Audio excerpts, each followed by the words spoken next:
it's hilarious that your biggest concern was getting stuff in your beard and me not telling you about it. You've got a strange one going on, man, because you kind of like trimming the sides a little bit, and then you're puffing out here in sort of a bow tie fashion. You're looking at this struggle between who I was and who I am.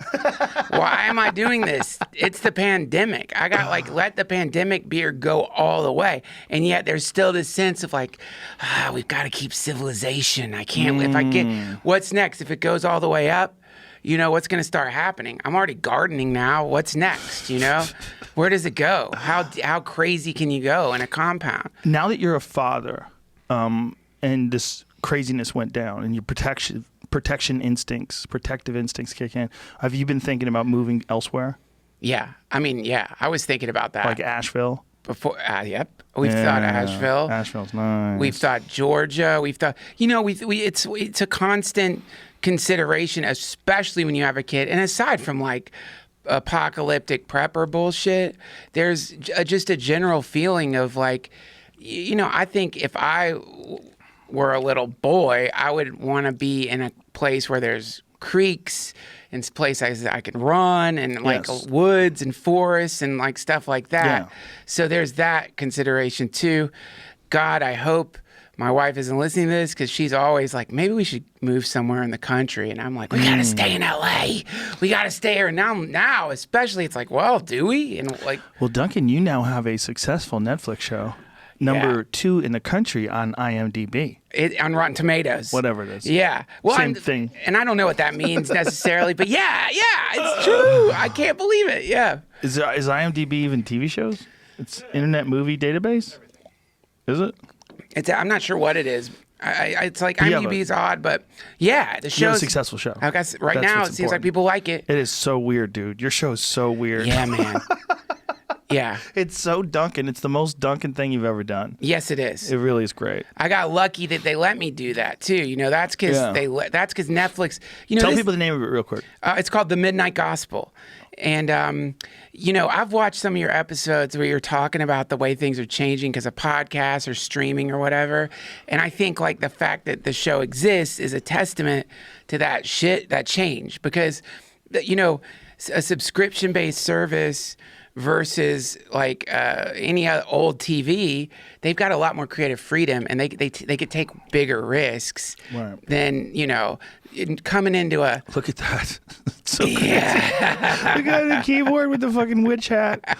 Oh my God, that's so crazy. That's so Duncan. Yeah, and it's like Pendleton Ward, who made Adventure Time. He listens to my podcast, and he just, I don't know, we had a really great collaboration, and that's a lot of Pendleton, and it's a lot of 150 other people at Titmouse Studios, like Jesse Moynihan, just these brilliant people like Mike Mayfield, who are who just, one of the, also by the way, as non sequitur, is when we were making it at Titmouse, one of the really weird things was walking by an animator and they're watching your podcast while they animate The Midnight Gospel. Wow. It's one of those weird, it's not like a deja vu, but it's that's my friends.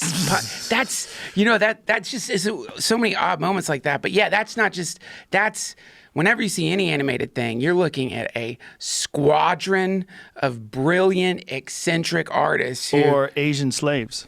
Yeah, a lot of people don't know that they send it overseas, and they didn't send ours. They let us do it in-house. That's so nice to know you're not supporting Asian slavery. Is it really slaves? I don't know if it's slaves, but I mean, if you're working for 5 cents an hour and you live there, there's people that live in bunks. If you've seen those setups where they have for some of the cell phone factories, where they have bunk beds and shit. These people just live in these dorms. Yeah. The Foxconn thing with the nets all around the building to keep people from jumping off. They're not slaves. Is Foxconn Chinese? Yes. It's actually a very good company. The best company ever? I'm just saying that some people think I'm a Chinese shell or something. I'm just not impressed. How long before someone gets one of those animation things tattooed all over their body? It's going to happen for sure. Someone's going to do their whole back with that DJ. I know, man. Go to that picture again. That actually would look pretty dope. If you do get that done, shout me out on the Instagram and I'll find it. Thank you. Yeah, somebody tweeted at me that my biggest decision of 2020 is going to be when do I get a tattoo of Clancy on my body, which is pretty awesome. That's Clancy, the one with the hat? That's Clancy, yeah. Ooh, that looks like a Clancy. That's a Clancy for sure, yeah. That's hilarious, dude. That someone is getting that for sure. Yeah, I mean, it's the art. These are the folks who worked on this, man. We're talking like, these are like, that's the fan art already. Some of the fan art is just amazing. This is fan art already? That's fan art. Yeah, that's fan art. Holy shit. People have been drawing Clancy in all these different ways. It's so cool, man. Go to that one above it to the left, Jamie. Yeah. That's from the show. That looks like it could be a back tattoo. Yeah, that would be awesome. Just a giant back tattoo of Clancy. I mean, when like doing animation, and you know, I'll never be able to look, even if an animated series, if I don't like it, or if the plot's weird to me or whatever, I'll never be able to be like, whatever, man. When you realize how much and how many people go into like have to do just one frame, how much time goes into just milliseconds, and how many people are sitting in these rooms that are lit specifically so you see all the colors, having like real deep conversations and debates over like, you know, what color they should make a pizza cutter in the show. Like how, like what should the shade of gray be for this one specific area? So much thought goes into that. And that's part of making one of these things. It's called the dailies, where you'll sit and you'll watch tiny little bits of the show, and like you have to, every single frame you have to look for continuity problems, and like you got to catch all these little things that I'm not an animator obviously, so I'd be sitting there and like Pendleton or Mike Mayfield would be like, can you go back 2 frames? It looks to me like they like have an animator language, you know, they're like, looks to me like there's some kind of warble on the 28th pixel there, and you're like, what the fuck? Whoa. And they have the eye to catch like the tiniest thing that's off, and you have to, because otherwise, you know, once it's up there, it's up there. Jesus. I know. It's literal magic. It's like Titmouse Studios who did that is like, you know, I would go in there so stoned, and I would just start getting that feeling of like, this is a temple. I don't think this is even you could call this a studio as much as it's a temple. I mean, why wouldn't you call it a temple? And then you see all these people, you know, focusing their life energy on essentially like bringing a thing to life. Like Clancy is alive now. That's a living being in this universe who lives, you know, in that medium of animation. That's a good way to put it, right? Yeah. It almost seems like that, right? That's why people get so upset if you change a character's behavior. Like, what are you doing? Yeah. You had this thing, you gave birth to this thing. Yeah, that's right. And that is also why you need a huge team of people who love the characters, so that, because it's easy. Like there would be times I would suggest a thing that would make Clancy seem like too mean, because he's not mean. You don't like the moment a character seems like that, no, like it loses all likability. People are like, what a fuck, you know? Clancy's like, alive to you. You're like, he's not mean. Clancy's not mean. He is alive. You're like, it's like you're talking about your brother or something. He's like my little brother. I think of him as my little brother. Yeah. He represents you in a weird way. There's something about what they captured. Go to that image again. Just give me. Well, don't give me the one with his head in a vagina. It's actually Universe Simulator. With him, there's something about one of the first couple of images that you pulled up. They look like you. Yeah, man. And I don't mean they look like you. I mean like, yeah, Duncan's thoughts. That's a Duncan thought. You know what I mean? Like he looks like a fake guy that you would create. Like it kind of perfectly fits. That is another of the magical aspects of animation. Yeah. Which is, I don't know how they do that. Like the spoiler, if you haven't seen it, put your fingers in your ears. Spoiler, I'm sorry if this is a spoiler. The last well, it's not too much of a spoiler. The last episode is the podcast I did with my mom when she was about 3 weeks away from passing on. And, you know, they'd never met my mom. But they did the exact same thing with her. So suddenly I'm watching, you know, her, like, and not her like I'm looking at a video of her, but looking at her like her. Like they got her spirit in there somehow, and that was one that is just a testament to the medium of animation, because that's one of the things it can do. You know, it can grab a spirit and hold it inside the art, and like that spirit is alive somehow. Somehow, right? Yeah. I agree with you in some weird way. It's like I wouldn't agree with you in a technical sense, but in a sense of like, well, it is affecting the things it comes in contact with, at least through a one-way dimension, right? Yeah. Like the things it says hit people, the animation, it seems like it's a living thing.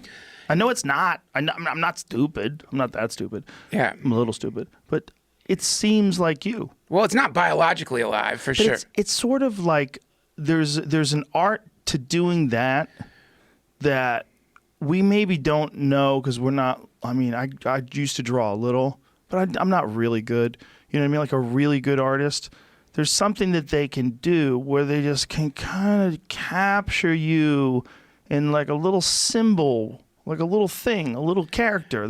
But they capture you in there somehow. Yeah, man. That's, Pendleton, like when you watch him draw, would be easy to think, man, I could totally do that.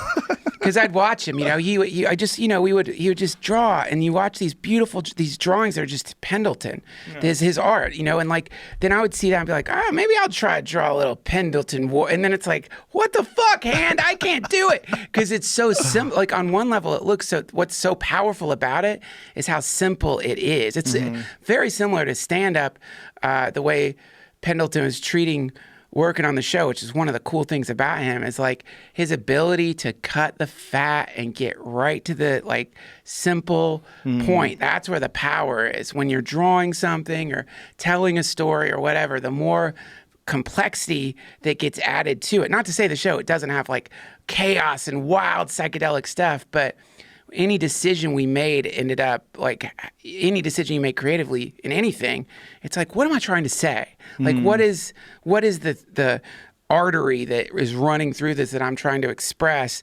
And then getting as close to that as you can, and putting it out there because otherwise the whole thing gets blurred by all the I guess you could say like extra bells and whistles you might want to attach to it, That's something you taught me too with stand-up, man. Like how important it is to just like trim the fat. And that's a sad thing to do with comedy when you think you got a nice 8-minute bit. It's like a 2-minute maybe, but instead you got it stretched out too wide. Yeah. But the 2 minutes would be great though. That's the thing. You just have to to understand that you're growing attached to, it's the writer's expression, kill your babies. Yeah. It's very difficult to kill your babies. When you create something, you can get attached to it. There's a lot of bits that I left on the table, left on the cutting room floor. I was like, this has to be chopped up. It just is too wordy. I'm too verbose. It's too this, it's too that, it's too long. Like, why do I think so much about this? Why I'm not showing a real reason why I'm so connected to this. So I just chop. It's hard, but it almost always works better. Always. Almost always. Almost always. If it doesn't, it's not, whatever your idea was probably wasn't that good. Like sometimes you need a setup though. Sometimes the setup isn't funny. Like there's guys, it's not my style, but there's guys that'll tell a lot, like Birbiglia is great at it. Tells stories. Like you're entrapped in the narrative of the story. You're capturing this. It's a very different thing. It's equally entertaining. It's equally funny, like when it gets to the punchline. But there's a difference between that and say like Burr, right? Burr's hitting you with fucking punchline, and this fucking guy with a thing and the ba-ba-da. And he's another guy that, like your friend's drawing, like you would hear Burr talk and you go, well, I can talk too. Seems like he's just talking. Yep. You don't realize this is like a masterpiece of syllables and pauses and the right amount of outrage and segueing it in and hitting you with this at the end and all these things that have put it together that make a great Bill Burr bit. It's like if you don't know, it's hard to draw what he's drawn. Yeah. It's hard. It seems like it's simple lines, but go to that picture again. Like everything is beautiful about it. Like look at the perspective. It's like the kids perfectly sandwiched in the front. There's the dog and the triangle and the world. It's like that's not just, it's simple in the sense that it's just not like it looks like a real person. Yeah. You know, like we look at drawings sometimes like as the realistic ones or the really good ones. Like we have cameras now. Yeah. Okay? Yeah. Just this, to me, sometimes is more interesting. It's like you're drawing some shit that's definitely not real. Yeah, well, you know what? That's not that. So when we were coming up with that we had to come up with a character. Yeah. And so what's really fascinating about it is, this character goes into a multiverse simulator and chooses a new avatar for every place that he goes. So it's like so you have to take that character and put it in a completely different drawing that is that character and still maintain the body language that you're maintaining in that character to produce continuity. That's one of the challenges of the show is like, and also the conversations you end up having just to come up with like, his hat or what's he going to wear? Like, for example, here's how cool Penn is. And how much he loves like people who love Adventure Time is one of the things you're saying is, people are probably going to want to cosplay Clancy at Comic-Con and stuff. And he doesn't have anything to carry anything. He doesn't have pockets. So if people are cosplaying him, they're not going to have anywhere they could put their stuff. So let's give him like a bag. And That's so hilarious. Clancy ended up with this cool bag that he carries around. Oh my God. Yeah. For the cosplay. Yeah, man, for the Respect people. to the streets. Yeah, exactly. that. Because that's the world of animation and comics, man. Listen, man, it's really easy to make fun of cosplay, but that's adorable. Dude, that's a beautiful thing. Where's the bag? Oh, there it is. Joe, let me tell you something. If you didn't make fun of cosplay, I would be worried about you. I'd be like, are you all right, Joe? Yeah, they can't be mad at it either. You can't be mad if you're dressing like Ultraman, if someone's shitting on you. You can't be mad. They understand it. You have to take it. But then have you ever been to Comic-Con? No. Dude, when you're around someone who's actually put that together and you realize how detailed it is, your respect will go up regardless of like thinking, I don't think I'd ever do it. When you see someone who's like, looks better than the version of Spider-Man that is, Marvel's putting out, it's amazing to watch that happen. That kind of contagion too of like, again, obviously Clancy isn't alive, but I know what you're saying. But we had this chat last time I was on, which I really love, is the origination point of ideas. Yeah. Where do ideas come from? Ideas is the alien, ideas is the UFO. The muse, yeah. And so to me, in my more stoned states, when I consider this show represents over 100 people connecting, and the connection in between those people channeled this universe, I do think like, shit, maybe Clancy is alive. Maybe it's a channeled thing. Maybe there is a place in the multiverse like this or something like this. And then where it got really weird is people started sending me their art from like images that they had drawn on dimethyltryptamine or ketamine and stuff that has within it similarities. And I've obviously never seen their art where you're like, shit. But let me ask you this. Sure. As television, as viewing things gets more complicated and as it gets more immersive, it's going to come to a point in time somewhere where you're going to think Clancy's alive. And what you're experiencing when you watch Clancy, what if the way we're looking at life is wrong? What if we should just look at it like a thing? Instead of life, a thing.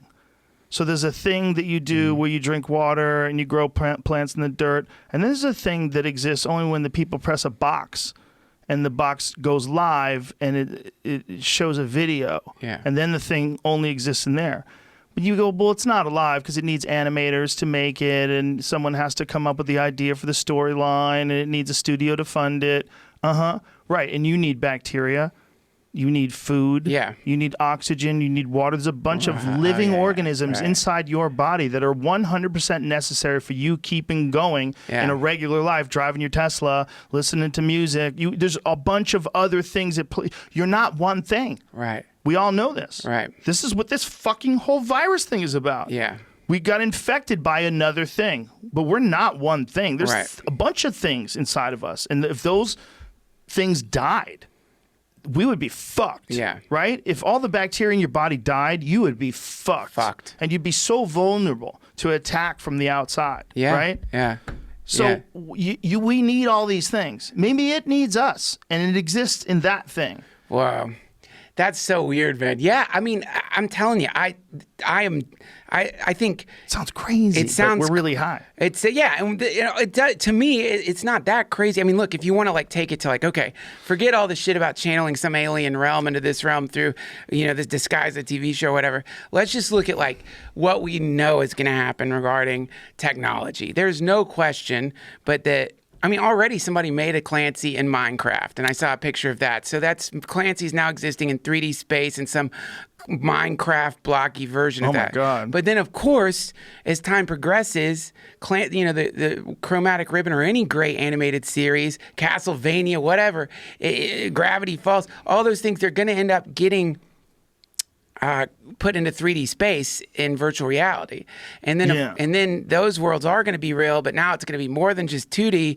It's going to be a virtual space that is going to be real. And then, of course, it's only a matter of time before AI just understands the character of Clancy, animates the virtual Clancy in the simulated space, and now the Chromatic Ribbon is real. And then at some point, when is it just going to be accepted that, oh yeah, that's a part of the universe now that's inhabited by artificial intelligences, which we don't call that anymore, because at some point it's going to be considered off limits to call them artificial intelligence. Right, it's going to be a dirty word. Yeah, it's going to be like calling someone a tranny. They're going to get mad. They're going to be like, don't, please, I'm an intelligence just like you. But I'm not artificial. I'm not artificial in the way you think. I was just birthed through a different method. Yeah, that. Yeah, that's a matter of time, because I already know people in like the tech world who think the term AI is ridiculous in the sense of like, what do you mean it's artificial? Like, what's really artificial? Like, you could say this is artificial sweetener in the sense that it's not actual strawberry juice, but it's certainly real as real could be. It's just a chemical compound. So intelligence. But if you have an artificial tree, that's a fake tree. I mean, it's an object that exists. Right. I mean, yeah. That's if you think but it's still the right word though. Artificial is still the right word. It would be you'd want to use non-existent or something. Dude, they're going to play this in the future. I know. And you're done. They're going to be like, look at that, Joe Rogan refuses to say he's AI phobic. Yeah, it's going to happen, man. It's like, and also the thing is, the AI is, I think the AI is probably not going to give a shit what we call it. But like, when that starts happening, which it may already be happening, man. I mean, I don't know if you've been looking into this or not, but have you been checking out Google achieving quantum supremacy? Have you seen this? Yes, I have. And like, have you watched the Google videos on YouTube about it at all? Like the stuff Google's putting out? I haven't. Whoo! What are they putting out? Oh my God. It is so wild, man. And like, when I was at the Comedy Store, a guy from Google, I got in a conversation with someone from Google, which is awesome. And he was telling me that this is like 6 months ago. He was telling me that this is obviously before the pandemic. He was saying that they had achieved, quantum supremacy. And he was like, this is like the Wright brothers taking flight, but nobody can understand it because it's so arcane that it's not getting the press it should get. But he was, and then I was like, oh, I'd had one too many vodkas, man. So I wish I could remember all that he was saying, because he was trying to describe to me what it means regarding how quickly this thing is making calculations. And I was like, yeah, of course I understand exactly what you're saying. But I was like, I have no idea what you're talking about, dude. Did you know that word came under fire, the term quantum supremacy, because of its connection to white supremacy? Are you fucking kidding? I'm not kidding you. It was an object of social justice warrior outrage. Here's the thing. Here's my theory on that. Let me tell you. Here's my theory on that. Russians. It's the Russians. Not These the aren't Russians. real people. No, I think it's worse than the Russians. I think what it is it's somebody trying to come up with an angle to write a blog that they could sell to somebody. It's like you need to come up with some weird hot take, right? Right. So it's like, I think more than likely that's just somebody thinking like, I bet people will read that, because clearly whoever is comparing that to white supremacy or racism didn't spend 4 minutes watching the Google clip on it where people are explaining what it means, which, I'm watching it on the couch with my wife, she's getting weirded out. She's like, let's just not watch this. Maybe we shouldn't watch this. I'm like, no, let's fucking watch it. Let's go deep and see what what videos it starts suggesting for us to, because it's not like Google's being secretive about what they did.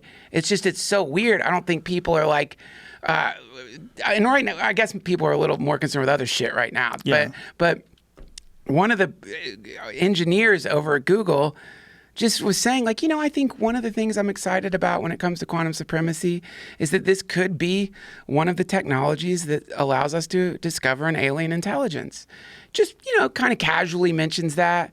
I mean, it's on the YouTube video.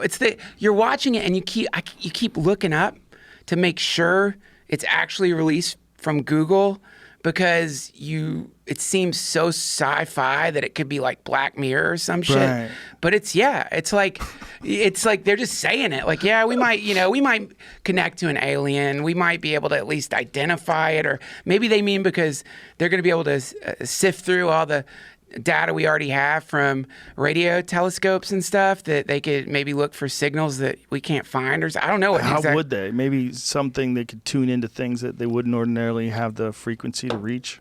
Yeah, man. I don't know. Or be able to tune into that frequency, rather. Like, what can they do now in terms of... I was watching Contact the other night, which is great. Yeah, I forgot how good it was. It's a great movie. Yeah. Jodie Foster can act her fucking ass off, Yeah. man. She plays nervous and freaked out better than, like, anybody alive. Yeah. Like, you're freaked out for her in that movie. Yeah. I'm good to go. I'm good to go. And she's about to drop through that thing. Oh, Jesus Christ. Holy fuck, dude. We've all felt that before. That movie's yes. We have.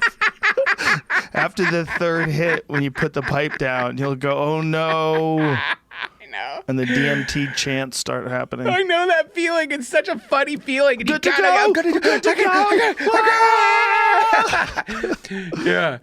That feeling is the best, worst feeling that I know of. Maybe that's the aliens. I've thought of that many times when tripping in the middle of having some sort of like really vivid interaction with some intelligence or with some perceived intelligence. Yeah. I've always thought, what if those are the aliens? What if we're just stuck in this idea that travel is you got to move this to there, Yeah. you got to move this to there. Yeah. What if you just go into another thing and everything's together? There is no travel. That's true, yeah. Yeah, I mean, maybe this concept of planets and then stars and the way we have it set up here in this dimension, in this universe. We just think that's how everything is. Everything is, well, there's a star and there's planets around it. What if you can go into a place chemically that takes you to a nearby dimension where there's no matter, where there's no form to things, and everything that exists is just thoughts and light and perception and emotions and anger and fear and love and hate, and it's all moving in geometry and everything's lit up and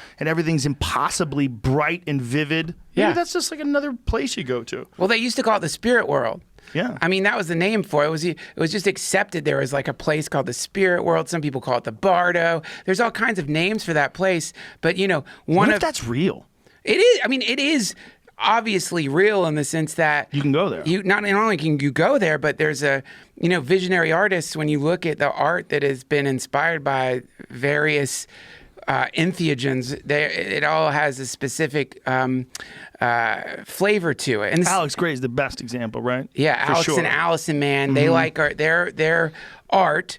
You look at that, and one of the reasons it resonates for people like us is because we admire the fact that somehow they managed to go over there and come back and draw what's over there in a way that we saw that, but when I came out of it, it's like, well, it's undulating colors and there's some kind of disembodied intention that seems to be expressing itself through a variety of geometries, but it's not just geometries because the geometries seem to react to the way that I feel regarding the geometries, so it's also kind of taking on the form of my energy output as though it's trying to be a combo mirror, but not just a mirror, an educational mirror that's sort of showing me how I'm affecting the world around me. But Then again, I'm just not sure if I was just super high, but they just, but they like go in there.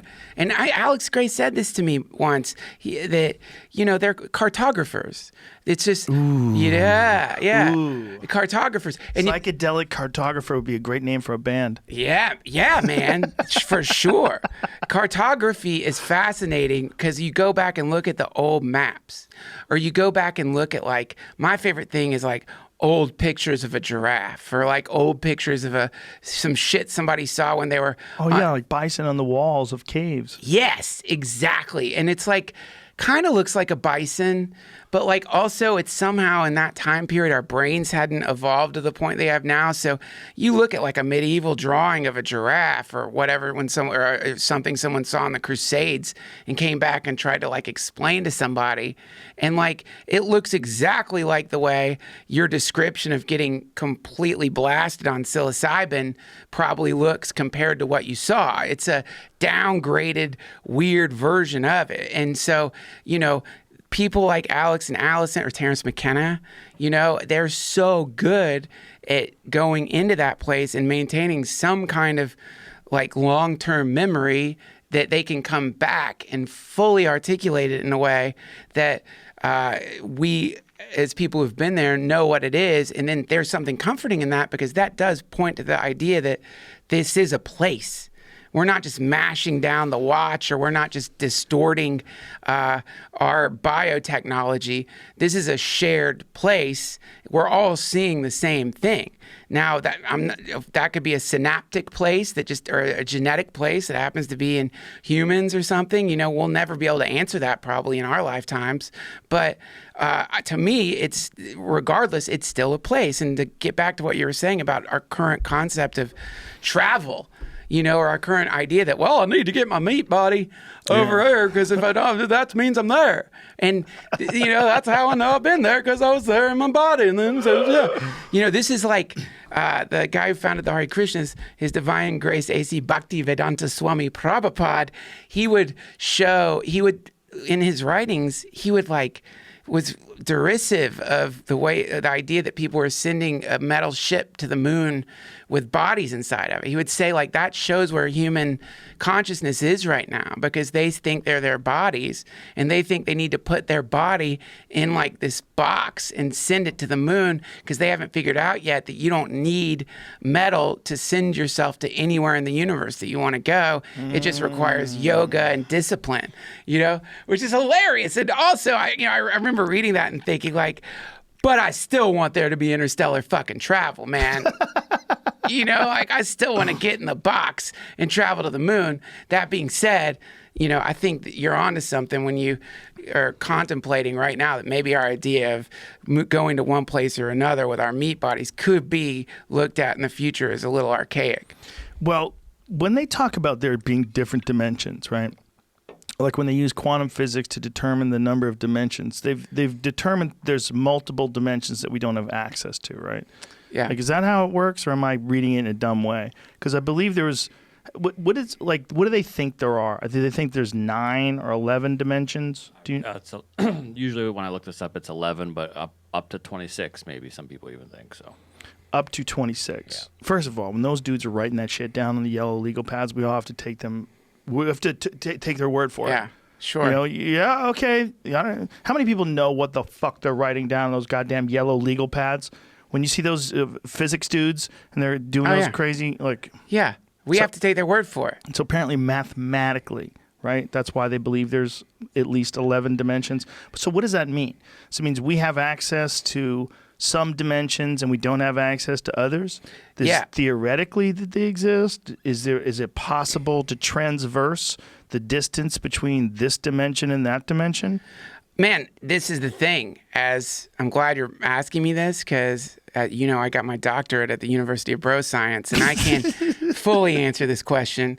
You see, I don't understand it. Does it have to do with 5G? Don't mention that shit, dude. If my fucking poodle's fucked because of 5G, man. Like, it fucked up my poodle. Like, its eyes turned just both of them white, and it's like, it froths all the time. It just froths. And Are you near a tower? What? Am I near a tower? Yeah. I didn't think I was till that happened to the poodle, but like I'm just an idiot. It's got rabies. You're playing it at 5G. The dog's trying to bite everything. No, but I'll tell you this. My fucking poodle took out a mouse today. Ooh. Like the other day I was, I have a little cute little poodle. And like, this is just a cute creature, sits in my lap. I love this dog. And we at our new place, I noticed like mouse turds around the dog food, and it sucks because you're like, damn, that mouse is definitely going to get through the doggy door, and then we're going to have mice in the fucking house, and that's going to be a nightmare. So anyway, I was like under a tree with my kid, and I looked down, and there's a broken body of a mouse that one of the dogs took out. It's, like just been smashed to death. And like, I know it's brutal. I don't think my son saw it, thank God. I don't think he's ready to deal with that reality that like Gatsby on, speaking of dimensions, on the dimension subjectively that mouse lives in, Gatsby is a dragon. That's a monster that lives in the field it runs in when it's trying to get food for its kids. And it's not even hungry. It's full. It's a full monster. Oh, I saw it kill the mouse today, and my wife is like, you got to get the mouse away from it. Don't let him torture it like that. You got to take it out of its misery. And I'm like, all right. I'll like get it. And then we'll execute the mouse, So I start walking over to the poodle. That's not my Gatsby anymore. It's killing. And it like he looks at me and he's like, growled at you? No, at the mouse, at everything, just approaching anything. Ooh. And so then he little wolf in him. Dude, he's like tap dancing on this mouse, and he realizes that we're approaching to like take his prey, and he just looks back like the fucking American Werewolf in London and just goes off into the shadows behind the house to finish off the mouse, and all you hear is like as he's like killing the mouse. Whoa. That's a fucking poodle. That poodle's the sweetest little thing ever, but like it's also, I think, maybe something in animals knows that like, and there was a time when mice were a sign that they would eat your grain. They would fuck you up. Like they spread disease. They'd shit on your baby, They were like, they're going to piss all over your hut. Maybe there's something in dogs that just knows that. I mean, I don't think he's a sociopath. I don't think he's doing like Jeffrey Dahmer shit where he's just like, I wonder what sound it makes as it dies. I think they're prey animals to dogs too. Because coyotes eat a lot of rodents. One of the reasons why we don't have rodents, like real rodent problems that we could, like New York City has, is we have way more coyotes. Coyotes are everywhere. And hawks, a lot of birds, those are the ones killing. So they're prey animals. Yeah. The reason why they're so prolific and they grow so fast and there's so many of them is because a lot of things eat them. Yeah, man. Yeah, all the animals eat. Wolves eat them. Everything that can get a hold of them eats them. Dogs too, and dogs are from wolves. So dogs see a mouse, they're like, I'm eating that. Like that must look like a delicious cold slice of watermelon on a hot July day. Just, oh yeah. Just running across your yard when you are baked. Like, it's a mouse. Oh, fuck yeah. Yeah. It's a perfect orange. You know those oranges where sometimes the peel just comes right free? Yeah. It's so satisfying. Like very little work. And then you bite into that orange, it's just juicy. Yeah. Delicious. That's that mouse. That mouse just running. Bullshit ass mouse thinks he's gonna run through my fucking yard. No, and that mouse. That's the other thing that's really sad about it. I mean, the mouse is cute. Like this wasn't like some dangerous looking mouse. This mouse looked like it was like in Act 2 of a Disney film or something. Like like this mouse looked like sweet. Like the mouse looked like it could sing. It was Patton Oswalt in Ratatouille. It was like that level of cute, man. Oh. I know, and like my heart is like breaking because it's like what do you do? Or that being said, there's not much I could have done. It's like this is the way nature is. And to get back to your dimension thing, man, that not that it's like literally like a physical dimension, but the reality tunnel that my poodle lives in and that mouse lives in is so fundamentally different than our reality tunnel that the mouse is in the Texas Chainsaw Massacre. The mouse is in The Walking Dead, except it's like two Cavalier, King Charles, a poodle, and a Chihuahua. So, but for the mouse, that's The Walking Dead. And the mouse has got to eat. It's got to get food, so it's constantly like developed this like way that humans would develop, which I think The Walking Dead did a good job of, the comics especially, of showing the way people over time would evolve to deal with zombies and how people would gradually completely like change or transform based on their predators. You know, like the rats and mice have done that. You know, when you see a thing that is a prey animal, you're seeing a reflection of the predator in the prey animal. Are you aware of what's going on with rats in New York City? I can't fucking imagine. There's rat wars going on because the restaurants are out of business, right? So the restaurants closed down, so all the rats' food supply is gone. So rats have started moving into other rats' territories and killing and cannibalizing rats even. Wow. Dude, That's rat crazy. wars. That's like a cartoon. The rats didn't do anything wrong. They're just being rats, and all of a sudden the food supply got cut off. Holy shit, man. That is so intense. And think of that level of reality. That level of reality is a level of reality that's taking place in some of those tunnels down there, man. They don't even use them anymore. Like there's rat infested. Yeah, just floods of rats who have like, you know, decided that's their kingdom or whatever, that are now being invaded. That's so weird out down, and also it's dark, like just it's all smell. So like the world of a rat down there, it's not like there's light in the subterranean depths of New York. So it's like there's a universe of smell, and I guess maybe I'm sure they do see down there, but the way they see is like, who knows? So they're looking at whatever they're seeing is a completely different thing, and then they have a complete different set of priorities. You know, what's that show, man? It's a really beautiful but disgusting documentary. I think it's called Rats. Yeah, Rats. The one on Netflix. But like they send the weak ones to eat poison. Yeah. Just that alone. We played a video the other day of a rat setting off a mousetrap with a stick, carrying a stick over to the mousetrap, dropping it. The trap goes off and it doesn't even flinch. Like it knows how to shut off a trap. Yeah, man. Yeah, that's fucking Dude, crazy. there's millions of them, too. That's what's really crazy. New York City has as many rats as it has people. And that's just a rough guess. You know, I mean, I don't know what kind of fucking rat census they're taking. I mean, how do they know? How do they know? I mean, what you get a bunch of dudes who are just experts at counting shit, and you go, what do you think? And like, a fuckload. Do you want to say there's as many rats as there are people? Okay, watch this. Look at this. Watch this. Boom. Sets it off. Didn't even flinch, dude. Play that again. Watch how he walks up to it, sets it off, and watch how he doesn't flinch. That's a violent thing. That thing exploding in front of him and slamming over the ground, and he 100% knew it was going to happen. No, and didn't even flinch. It's the way I act when I'm getting like a Coke out of a machine. Exactly. Just whatever. I do it all the time. That Coke drops, you don't bounce back. It's like, thank God, that's nice. They're leaving these for us now. I wonder if they know that this is dangerous. They'll probably figure it out. Yeah, they know how to set those things off. That's insane. Well, this is, this is one of the cool essays Terrence McKenna wrote that I love, that we've talked about before. We've talked about on the podcast. I guess we've probably talked about everything we talk about already, so fuck it. But isn't that one of the things he said in this beautiful, crazy essay, that like everything was cool until we split the atom, and then that was like, no, they're like, we can't. That's too much.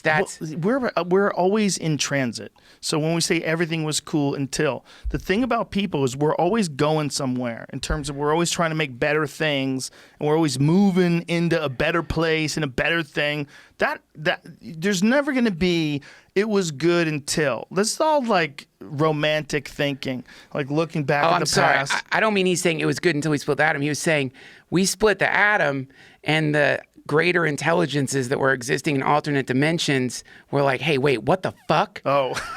And that's what he was saying. Is they're like, wait, no, they can't do that. Like if they do, because like the way he put it, and I'm not only paraphrasing, I'm probably like misphrasing, but as I remember the essay, the idea is like that parallel timeline, the multiverse right next to ours that you see, that's the DMT realm. But this DMT is just showing you one version of it. But that is populated with spirits or aliens or whatever the name you want to give them, and they are pretty much, as far as we go, they're just like they look at us the way we look at birds or whatever. You know, it's like they're there, but you know, maybe some of them study us or interested, and sure, maybe some of them like hunt us from time to time, or like maybe some of them possess us or whatever. But mostly, it's a world that it coexists with us in a very limited form of interaction that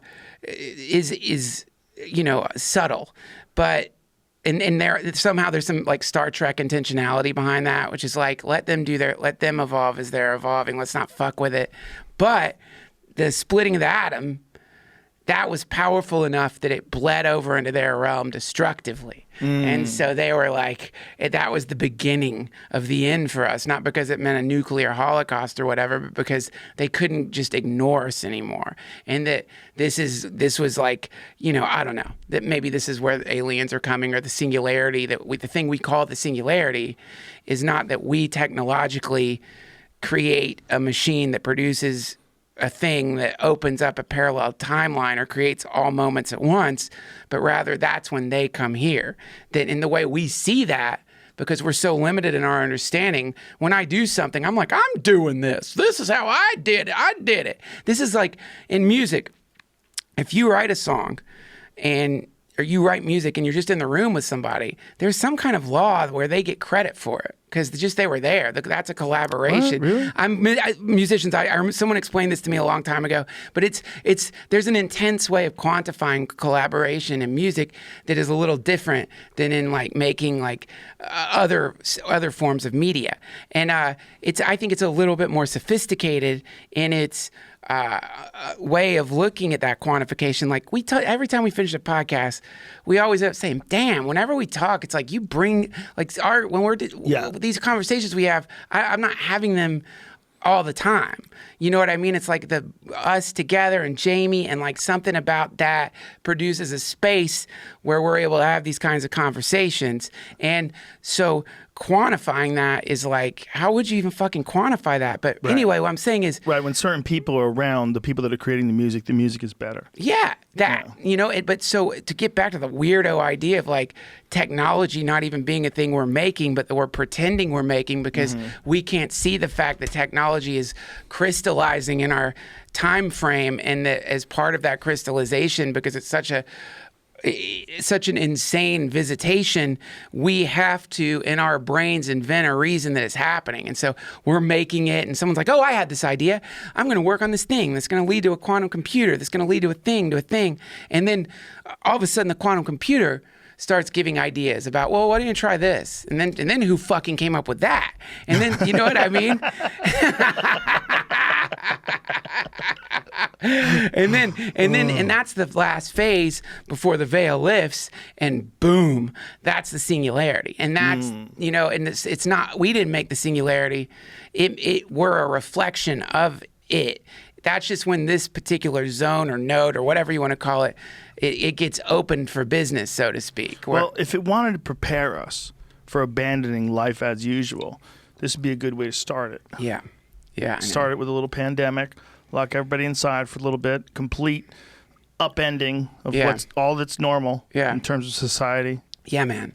I mean, that is the, and you know, I was driving over, I'm like, I want to talk about like all the different conspiracies about it with Rogan, but I don't want to either. What kind of conspiracies? About the pandemic? Yeah. What are the conspiracies you're hearing, other than 5G? 5G, comet impact. Comet impact? Yeah. I haven't heard that one. Well, well, you're definitely not my wife, because I've mentioned it so many times to my wife. She's like, Duncan, please don't. Do you like Is there one that was supposed to fly by? Like there's a meteor that's supposed to fly by in the next short amount of time? Yeah. Check out Reddit Conspiracy. My conspiracy friends, I'm not even going to attempt to give the download on it, because like y'all have done a pretty good job of putting all the pieces together out there, whether they're real or not. I don't fucking know, but I enjoy reading them late at night, and they've been giving me terrible dreams. But the asteroid theory is that okay, so we want to have, by we, I mean they want to have maximum survivability for the planet. They're not out to like, they don't want people to die. They're not trying to, it's not a bioengineered thing that's designed to like cull the population, which is another of the theories. But rather, there was a plan which is like, what's our plan if we do see a meteor is going to impact the planet? What's our plan? Do we let people know that the meteor is going to impact? Well, it depends. Like if an astronomer that's not connected to one of our labs or whatever sees it, they're going to let people know. And then, so that's a whole different, I think, method of like reacting. But what if we see a thing that they don't know about? And there's some probability, even a 20% chance the thing impacts the Earth, right? Or there's some cosmic event maybe we're not even aware of, like the sun doing some weird shit that we don't even know happens because it's so deep. It's like deep data, right? So maybe it's not an asteroid. It's a cosmic event that's approaching, right? And so there's got to be a plan. And it's like, well, if we just tell people that the sun's going to do like a mild blip, which is going to destroy all satellites and destroy all GPS, and just that alone would cause runs on the bank, mass panics, and people would start looting and shit. And that's not, you don't want that, because the idea is like we want them to hole up in their houses till the shit passes so we get maximum survivability. And so the whole pandemic, this is a conspiracy theory, not real. The whole pandemic was a plan to get people to go inside, store up food, get them off the roads, and wait for this, whatever this event is, to pass. And as soon as the event passes, you'll find that it's all of a sudden it's like, what do you know? The curves are all dropping off. What do you know? And then we'll all be back because the thing they were worried about didn't happen. Also, it could be a test for that, so that. Can I just stop you? Because Please it's so stop dumb. me. It's hard to believe. Thank you. There's a real virus. They can. Dude, I They know. can image it. But I know what it looks like. They've been able to test for it, antibodies. I feel like test for a live I feel like version I'm of the talking to my virus. wife. It's a real virus. It's a confusing virus. It's so good that I married the person I married, because if not, I would probably be digging a hole to crawl into out of pure paranoia, because she does do this to me. She's like, Duncan, do you think there isn't a COVID virus? You think there's no virus out there? Do you think that maybe so all the scientists that have identified COVID are all part of this thing to keep us from the meteor thing? And then I'm like, thank you. Because I'll start getting freaked out from it, but I'll answer your question. If I had to answer that, I would say, oh no, it's real. I mean, how many was the people blame. have died from it now? What is the current COVID death Across count? 50,000 today, this morning. 50,000. Here's something that I found out that's kind of odd. If you die of something else, so people are still dying, right? They're still dying of high blood pressure, strokes, heart attacks, still killing more people than anything, right? If you die of a heart attack and you have COVID, you get listed as a COVID death. So even if you're going to die of a heart attack, I mean, the people are still dying, right? Yes. Same amount of people, other than traffic accidents, which I think has diminished quite a bit because no one's driving. Yep. But the those people are going to die still. It's not like they live forever without the COVID. Right. It's not like they don't get the flu. It's not like they don't get a cold. It's not like they don't get pneumonia. All these things exist with or without COVID. People are still dying from them. But if you die of one of those things and you have COVID, it's a COVID death. Yeah. So that's why it's so crazy. It's you don't really know how many people are actually getting this thing, this COVID, and having a mild reaction. How many people are having no reaction? How many people are dying? Right. That's when they did that new UCLA study that came out that showed they think there's way more people that have been. They think California alone is somewhere around 400,000 people getting infected, and so the fatality rate is still pretty low.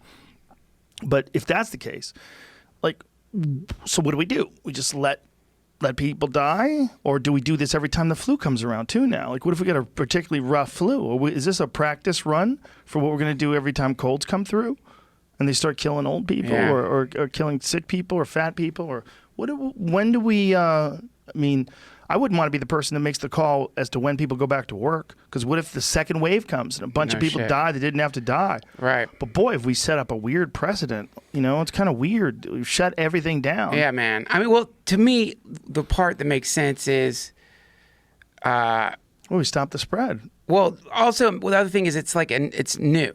Yeah. I mean, there are coronaviruses. We don't know what it is. Right. So we don't have we have the data on the flu. We have the data on the cold. We know how to treat the cold. We know how to treat the flu. But this fucking thing, we don't know what it is. And there's conflicting data too. Yeah.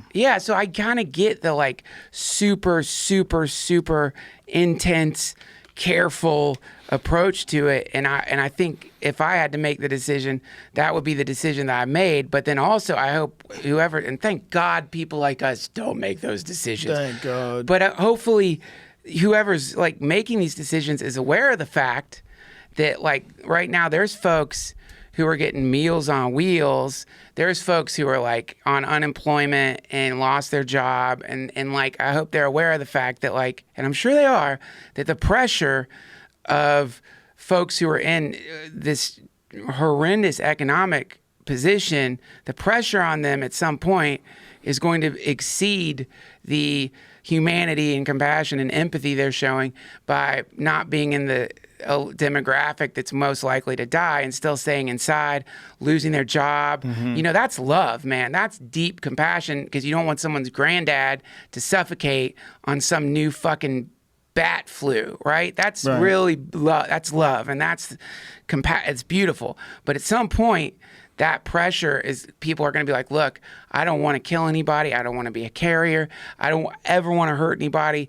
But my kid is got to have food, and I have to work. And, you know, and then I think somewhere there, hopefully by then there's at least a treatment they've discovered, or at least we get to a point where they've, you know, where maybe what's happening in Sweden, we get enough data on that to realize that there's other ways to do it that don't involve complete lockdown. Yeah. What they did was they sort of left everything open, but they all behaved as if there's the potential of contacting or transmitting, right? Yeah. Like they didn't wear masks, right? They do. It doesn't look like they're wearing masks. It looks like they didn't close everything down. They didn't you close still everything go to down. restaurants and pubs. Yeah. And is their death rate similar? Like, well, the thing I saw was like, if you look at nearby countries, the death rate is lower, but weirdly, countries that were doing complete lockdowns have higher death rates than they do. And, you know, look, if you, the problem is like you have this glob of data that anyone can interpret, and there's probably angles you can take on it that would show, look, yeah, there's a higher death rate, of course, in Sweden, because it's going to spread more if people aren't staying inside. I mean, that seems pretty logical to me. But then also, if you're showing some conflicting data where some other country in complete lockdown with a similar population, or somehow like equating their population with Sweden's population, if they've got a higher death rate, then that's fucking terrifying, man. Right. Because the implication of it is like, we really don't understand what this is. there's other factors too. One big one is Sweden is not a dense population. I don't think there's that many people in the entire country. It's a very small place. That's right. Like, how many people live in Sweden? I think I looked this up the other day. I think most of the people live in small villages of like less than 200. I think Yeah. it was like There you go. Yeah. So, you know, they probably don't travel that much or interact with each other that much. They have plenty of space. They don't travel that much. I mean, tight together. I mean, 10.23 million for the entire country. Tiny. By the way, it's great. I've been to Stockholm. It was gorgeous. Beautiful. We did a show there too. They were really nice. I enjoyed it very much. Very, very friendly people. But, you know, they have a lot of space. They're not New York City. New York City seems to be the epicenter in the United States, and for good reason. Everyone's stacked on top of each other. Yeah. Everyone's interacting with each other on the streets, on the subways, moving around. You got to go to places. There's fucking people everywhere. They're everywhere. That, I think, is a terrible way to live. Dude, I fucking love New York so much. When I went there, it was so nice. But yeah, it's nice to be on the West Coast, and especially right now. Jamie was, you know, talking about like, think of the people right now in New York who are just alone in an apartment, seeing the news that apparently spreads through like air conditioning ducts. It's like, you know what I mean? That's terrifying. But you know, I like, my opinion on it. And in my old age, has to be my opinion on things. It's like, I'm gonna trust scientists. I'm just going to, because I didn't go to medical school. I don't understand what the fuck a virus even is. Like, I don't remember. I've been trying to remember. I'm too lazy to Google. how it works. I know it gets into your DNA, it replaces it. But what I'm saying is I'm not suggesting some kind of surrender to authority out of absolute weakness. But if a large consensus of scientists are advising some specific method of dealing with this thing, let's listen to them, you know, and then just make sure that I feel bad for, like, I have a friend in Georgia right now, and like right now he's become part of an experiment, a global experiment.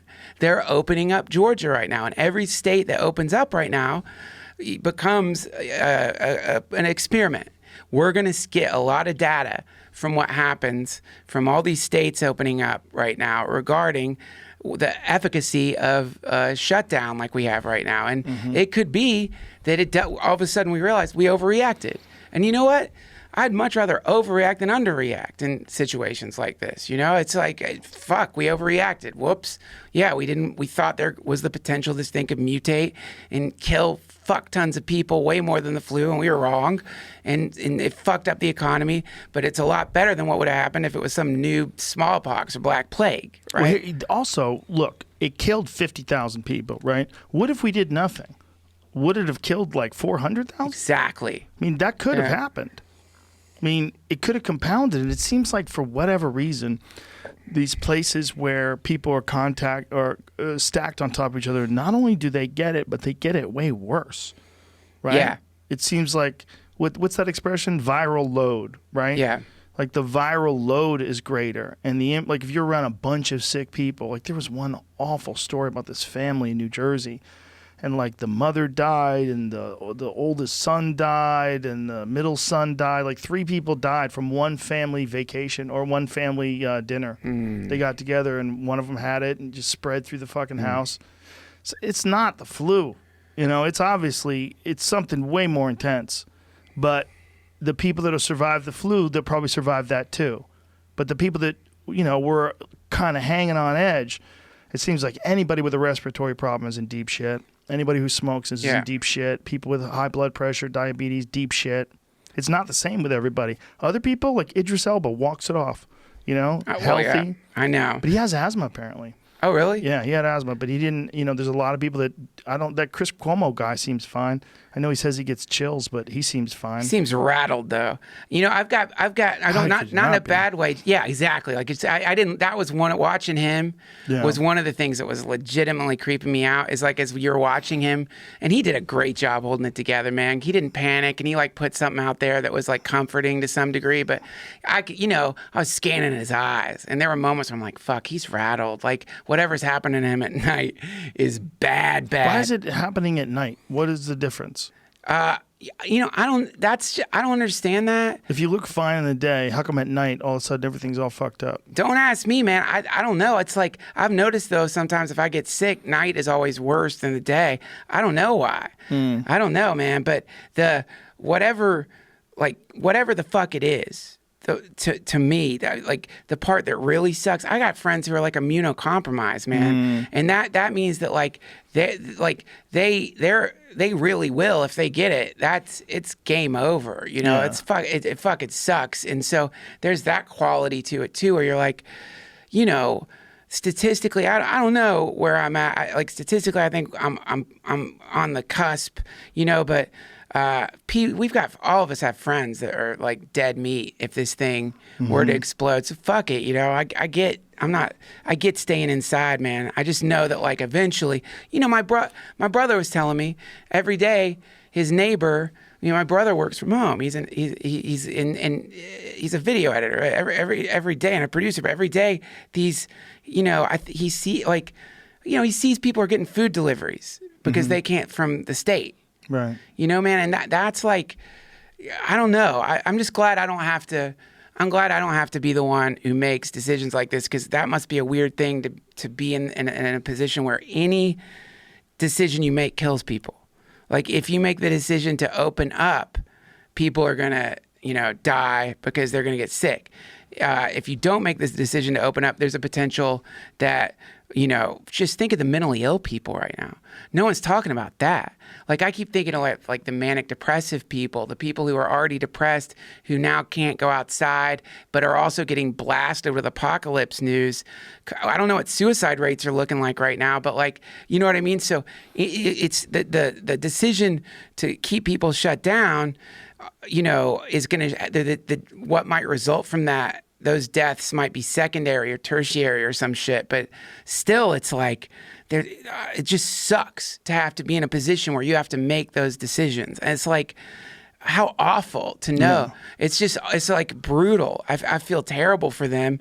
You know, anyone who's like, because I don't, you know, I don't know what they're going to do either. I mean, they're going to have to eventually assume the position that we're going to have to slowly open up and start, you know, restaurants at half capacity and shit like that. Yeah. But when?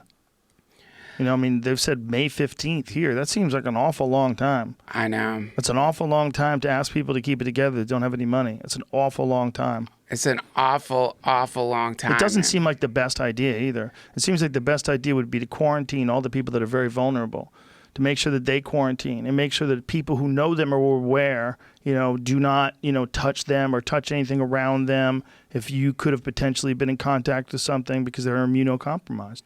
Well, that seems like the move. The move seems like to quarantine the people, at this point at least, to self-quarantine or, you know, tell them to quarantine people that are really vulnerable, older people with, you know, people that smoke, people with respiratory conditions. Be aware that you're vulnerable, you know, and then you act accordingly. But everybody else, we need to, at some point in time, whether it's this week or next week or 3 weeks from now when they think it is, May 15th, right? That's like 3 weeks from now.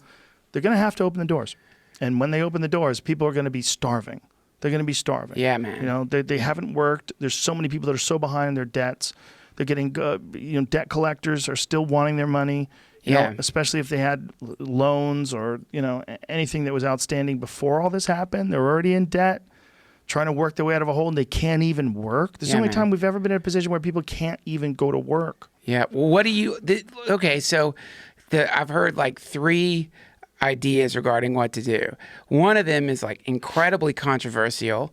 I wonder what you think about it, which is like using the same data that they use in like what's it called? Those chips. South Korea, yeah. No, the chips you can put on. Yeah, it's Bluetooth. Yeah. So it's essentially like tracking and alerting you if you've come in contact with someone who has it. What do you think about that? I don't trust anyone to have all that data and only use it for that. Right. There's no way. That data would be so valuable. If everyone had a chip and everyone was tracked, you knew where everyone was all throughout the day. Oh, you're only going to use that to see who's got coronavirus? Really? Yeah. Get the fuck out of here. Once that technology exists, it's not like they're going to murder it at the end of the fucking season. Well, we got no more COVID, so let's just stop all this technology. No chance. They'll find a new reason to use it. Okay. They'll be able to track the flu. They'll be able to track adulterers. They'll be able to track robbers. They'll be able to track carjackers. They'll be able to track... You name it, man. You name it. These are the right-wing activists that like to yell at abortion clinics. Let's track them. Right. You know, now a Republican gets in office. Hey, these are the people that are the fucking animal rights activists that always get in front of the meat plant. Let's track them. Right. Like, you can't track people. Okay. And they're already doing it anyway. You talk to Snowden, they're already tracking you by your goddamn phone. But I like the fact that I could take this phone and chuck it in the fucking river. I could just chuck it. I wouldn't. I'd throw it in the ocean. No, I wouldn't even do that. You have to. I'm environmentally conscious. I wouldn't. Someone's going to be like, you bastard. But I wouldn't. I'm not I really feel strongly about that. I would never litter like that. But point is, I can get rid of that fucking phone. Yeah. It's not a part of my body. Once they're injecting, I've talked about this way too many podcasts in a row, but there's a company that had these people inject a microchip in their arm, and they could wave it in front of the soda machine and get fucking snacks with it and shit. It was like your tab was on your arm. You could, Mike's here, open the door, and it unlocks the door. Get the fuck out of here. And we were saying, like, what if that company fires you? What if Chipotle fires you? You got that Chipotle chip in your arm. But I was management. It's not a regular Chipotle chip. Imagine? And now you have to work for fucking 7-Up, and 7-Up's like, we're going to have to cut your arm off. Yeah. Because he keeps registering that you're a Chipotle invader. You know, Like 10 chips in your arm because you worked at. Right. Just kept getting a new job. Keep getting new chips. Mike, why don't you get those chips removed? I like them. They remind me I've had a hard life and a lot of good jobs. All Oh, these God. chips all around his arm. Proud of my chips. I've told that's the way I've always been. Always been a hard worker. Oh, I earned these chips. I earned all these chips. Every single one of these chips means, you know, also when you combine those chips with augmented reality so that you could have a visual floating around them as like the mascot of the various companies they work for. Or like, you know, like let's say we do get the chip, right? The chip exists and we all just somehow decide like, yeah, well, let's just do it. I mean, fuck the whole Book of Revelations. That's just the old bullshit, the old Mark of the Beast stuff. I'm not gonna pay any attention. Let's get the chip. That was just some old ancient bullshit. All right, come on. I want to get sodas without having to pull out my fucking wallet. Yeah, it sucks. I'm sick of it. I'm exhausted all day from this activity. But we all get the chips, and then what happens is and of course it would start off with like a decision to make. Like you're like what data in the chip do you want people to be able to see with augmented reality? And so like this is where you run into what I think the future is going to look like with this shit. Is it's like when you're walking around in your company and you're employee of the month and everybody's wearing augmented reality goggles, you're going to have some kind of employee of the month halo around you. So everybody's aware that you made the most sales, you know? Yeah, it's going to be like that. That would be the shit. Yeah, and it's going to be like that for like, you know, it's going to be brutal as far as, let's say, credit scores go, right? Because if you've got a great credit score and you want to indicate to the world that if you want to get into debt, you can, baby, because you've got a great credit score, you're going to have this glowing shit around you. And the moment one person decides to reveal that, everybody's going to feel like they have to reveal it. And if you see someone who doesn't have like the good credit score crown or whatever, or like the banner of great credit floating in front of them, you're gonna be like, yeah, you're probably fucked, right? Like you made some bad decisions. You'll see someone who's got a lot of shit, nice car, really nice clothes, but you'll be like, yeah, but you know, he doesn't have the glowing medallion of good credit on his AR self. So I don't know if he really owns any of that stuff, you know? Right. And you know what I mean? Then it's gonna like, there's gonna be all forms of that, which leads to like, you know, like venereal disease. Like you could go into a bar and if you just got tested and you're clean, so to speak, then maybe there's like a little AR like clean angel that like flies around your head. It's like, he doesn't have herpes. We get bareback. And like, you know what I mean? Like that those bits of data that if you don't show them, there's some reason to be suspicious. Yeah. You know what I mean? Oh, yeah. You walk up to someone, they have no data.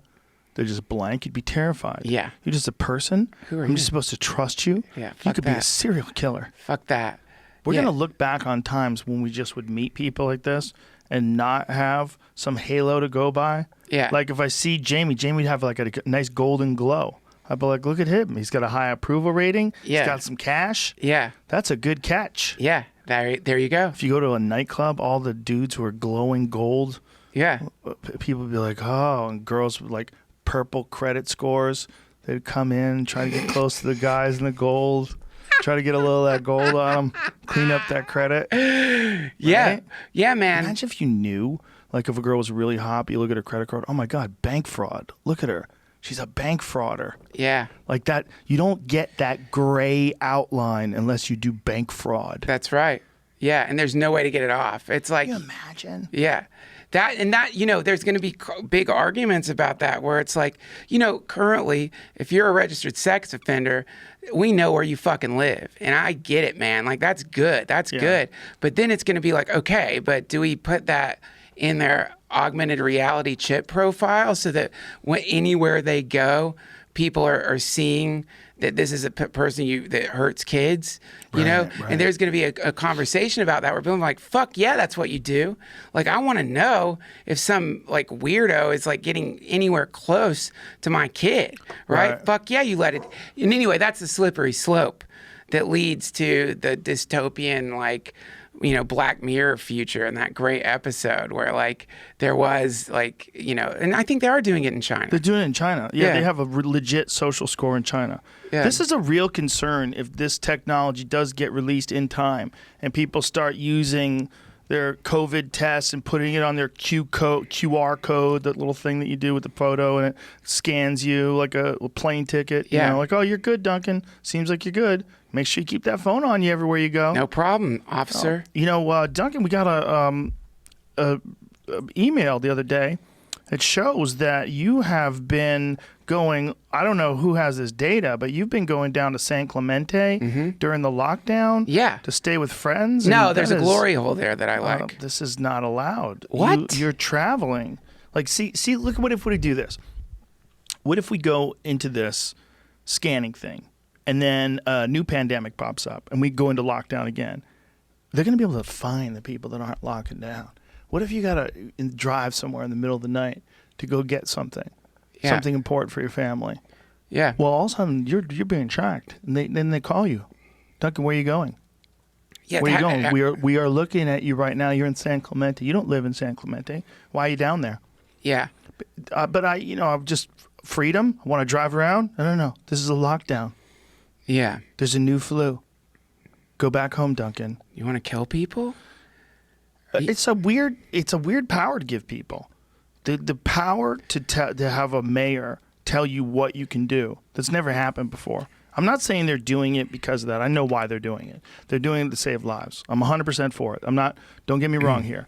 But still, that power that anybody has to say you can't work, you got to stay home, you can't go to the park, you can't go to the beach. That power's weird. That's a lot of power, man. Yeah. To be the person. Gavin, may we open? Not yet. Yeah. Yeah. Not yet. But what if they social distance? I mean, they need to make money. Yeah. We need to save lives. Yeah. It sucks. Yeah, there's no good answer. It's a shit job, man. It's Oof, like the shittiest. That's the shittiest job because it's like you no decision you make is gonna make everybody happy. Any decision you make is gonna ruin someone's life, maybe kill them. And so, yeah, all these people. It's Also, no one thought that was going to be a part of the job. right. Yeah, you didn't think that. You thought you were gonna deal with like. Yeah, Gavin wasn't like, he didn't know that when he like got in there, he was suddenly going to be like potentially like one of the war leaders in Mad Max. He didn't No. understand that was going to be his world. Dude, this is how poorly they thought this through. Garcetti is giving people money to snitch. They're giving people money to snitch on social distance violators. What? Yeah, say if you go over to your buddy Mike's house for a barbecue, there's 8 people in that backyard. Helen, look. That's look, fucked up. 8 fucking people. We're over here social distancing. That cunt Duncan Trussell, he's over at Mike's house, barbecuing, drinking beers, probably wife swapping, pigs. Wife swapping. And then Garcetti comes along and offers people money to rat you out.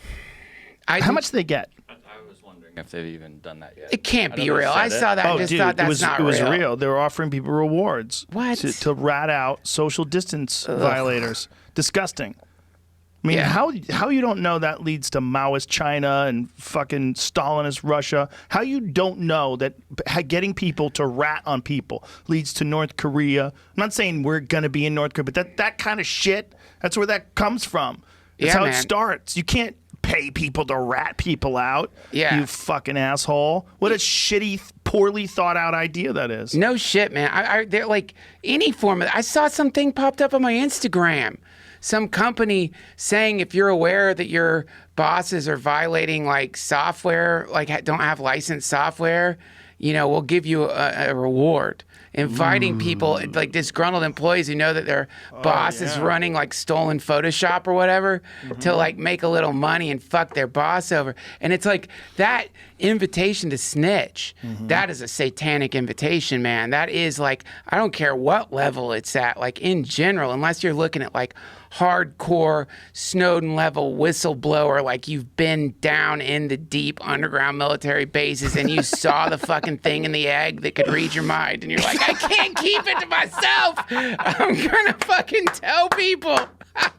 Exactly. You know, right? I get that, but like any the other versions of it, yeah, fuck that. Don't invite us to snitch. Don't encourage that behavior. There's better ways to do it, I'm sure, than like bounties on your fucking neighbors. That's fucked up, so man. fucked up. It's Yeah. just so fucked up that someone who would get as high as mayor of Yeah. Los Angeles would let an idea like that slip through the cracks. Well, Like, what fucking fascist do you have working in that office that, like, I got an idea. oh god, Pay people to rat people out. yeah, These fucks, they haven't been working. Yeah. They need money for masks. yeah, that's it. What is it? He did say snitches get rewards, but he said it's the opposite of snitches get stitches. I can't Oh, find anything. no, they'll definitely get stitches. I can't find anything saying like they get $50, $100. This is the reward you get. He might be like The opposite of snitches get stitches. As if they're not still snitches, and as if snitches don't still get stitches. Right. What are you talking about? You're gonna absolutely make sure that these people don't get beat up for being snitches? You're gonna step in with cops, give them 24-hour security guards? If you find out that your neighbor ratted you out for money, oh my God, you'd want to kill him. It would be like, what happened to that dude? What's his face? Ron Paul's kid. You know what I'm talking about? No. The congressman who got tackled. Oh, What the that's fuck's his right. name? Rand. Rand Paul. Yeah. Rand Paul, his neighbor, was like, fuck you.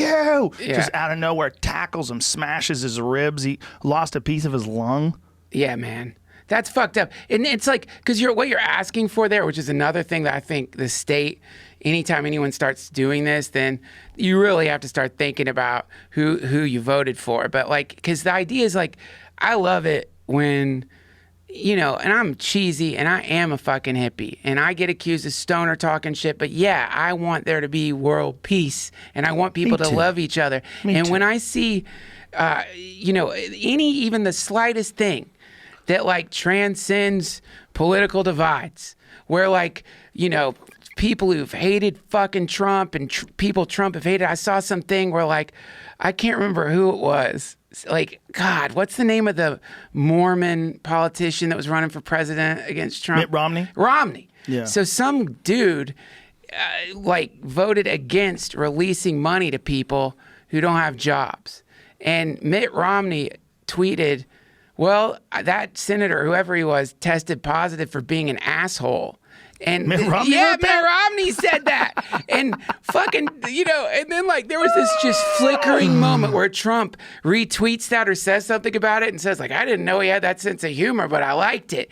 And like for that one stupid moment, there's a second where it's like, we're supposed to be on the same team. Right. And like, you know, that's not a political statement. Right. That's like a statement of survivability. And when you have a fucking, when you have and again, I'm not saying bow down to the state or anything like that either. That's the opposite of what I'm saying. I'm not saying, therefore, we all got to be on the side of the president. None of that shit. I'm not saying any of that shit, man. So don't take this the wrong way, because right. I that's know what not you're what I'm saying. I get it. What I'm saying is when anything that divides one neighbor from the next, anything that invites neighbors to divide instead of unite is cancerous, literally, for society, in the sense that what's going to start happening is that the pixel of society is the neighbors. That's like the connection between your neighbors makes up the tapestry of the entire country. And that connection, if it's broken or weird or fucked up, then that's fucking everything up. And so to invite anything that fucks that up is, to me, really, really long-term disastrous. It's like the idea would be like, hey, is your neighbor an old person? Go find out if your neighbor's an old person and can't get food. And if they are and you get food to them, we'll pay for it. Right. How about that? Yes. That's beautiful. Yes. Like you know someone who's like fucked up right now, let us know so we can make sure their kids aren't starving. Right. Are there any, do you know, like, man, what about the fucking kids whose parents are right now super fucking sick with this shit? Like, why we need governors and we need people saying like, you need to know where the kids are in the building so that whose parents are sick, so we can make sure those kids are getting taken care of while their parents are all in bed and shit. Like, so fuck that. That is what people get rewards for. That, why don't we have a way of monetizing kindness in acts of like grace to your neighbors, instead of monetizing like you becoming like literally what is a universally derided thing, which is a snitch. You don't want to be a snitch. Fuck, snitches get stitches. No, maybe they don't get stitches, but man, I'll tell you, when you die, wouldn't want to be you. Wouldn't want to be a snitch in the afterlife. I'll tell you that, man. You get devoured by spirit wolves. Like, I bet just Spirit wolves? I'm sure you don't get the like experience of like, you know, going through the bar, seeing your mom come running to you with like a bowl of soup. It's your mom. She comes running to you and you think it's a bowl of soup, but you look in it, it's your wife's head. And then you look back up, it's a spirit wolf. It's like, so you thought it was smart to snitch in that dimension, huh? No. It eats your soul forever. Yeah, maybe. Just don't snitch. That's fucked up. I mean, well, it's just ridiculous that someone in a position of real leadership, right? You're the mayor of a huge city, and you would think that would be a good idea. Listen, people are going to snitch on people anyway. Yeah. But to encourage them with financial reward is crazy. It is crazy, and it's so poorly thought out. Yeah, that's a dumb idea to put out there. Such a poor understanding of human nature. Yeah. Like, you don't know where this goes? Yeah. And it also, in a time of great duress, you're encouraging people to snitch. Yeah. This is absolutely the time we've got to be encouraging camaraderie. Yeah. This is when things are weird. Everybody's forced into the same position. No one can do what they... When was the last time you were on stage? I haven't been on stage in a month. I've been doing private shows for my son. I'm just kidding. I haven't been I'm on sure they're stage. great. We literally, our job has stopped, and our job might not come back until January. Yeah, that's right. Maybe. Who knows? We don't know. I've got some gigs booked, and I don't know if I'm going to be able to do them. I got a gig booked in September. I got two in September. Yeah. I got a couple in October.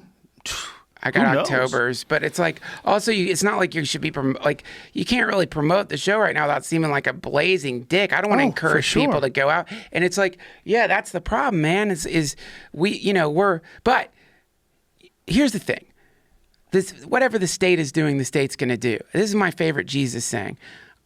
Offer unto Caesar what is Caesar's, which is like, you know, there's a game going on here with power, and if you think you're going to subvert that game, probably not. Best thing to do, let the dragon do whatever the fuck the dragon's going to do, but don't let them cause you to forget that you don't need the state to like go over to like leave a note on your neighbor's door asking if they're okay. Right. You know what I mean? We don't need the mechanisms of some bureaucracy to do good, like to pick up trash. Right. You know, like that was the thing that happened when the fucking national parks all got defunded because of this bullshit. All of a sudden, like people are taking pictures of garbage in the national parks, right?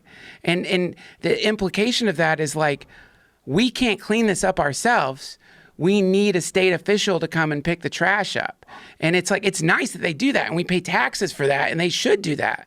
But if they're not doing it, and we're waiting for some hero from the state to come in and fix our fucking problems, that's lazy. That's bad thinking. It's like, I think as a people, the idea is more to like transcend that addiction to being saved, that addiction that for sure someone's coming. Sometimes they come.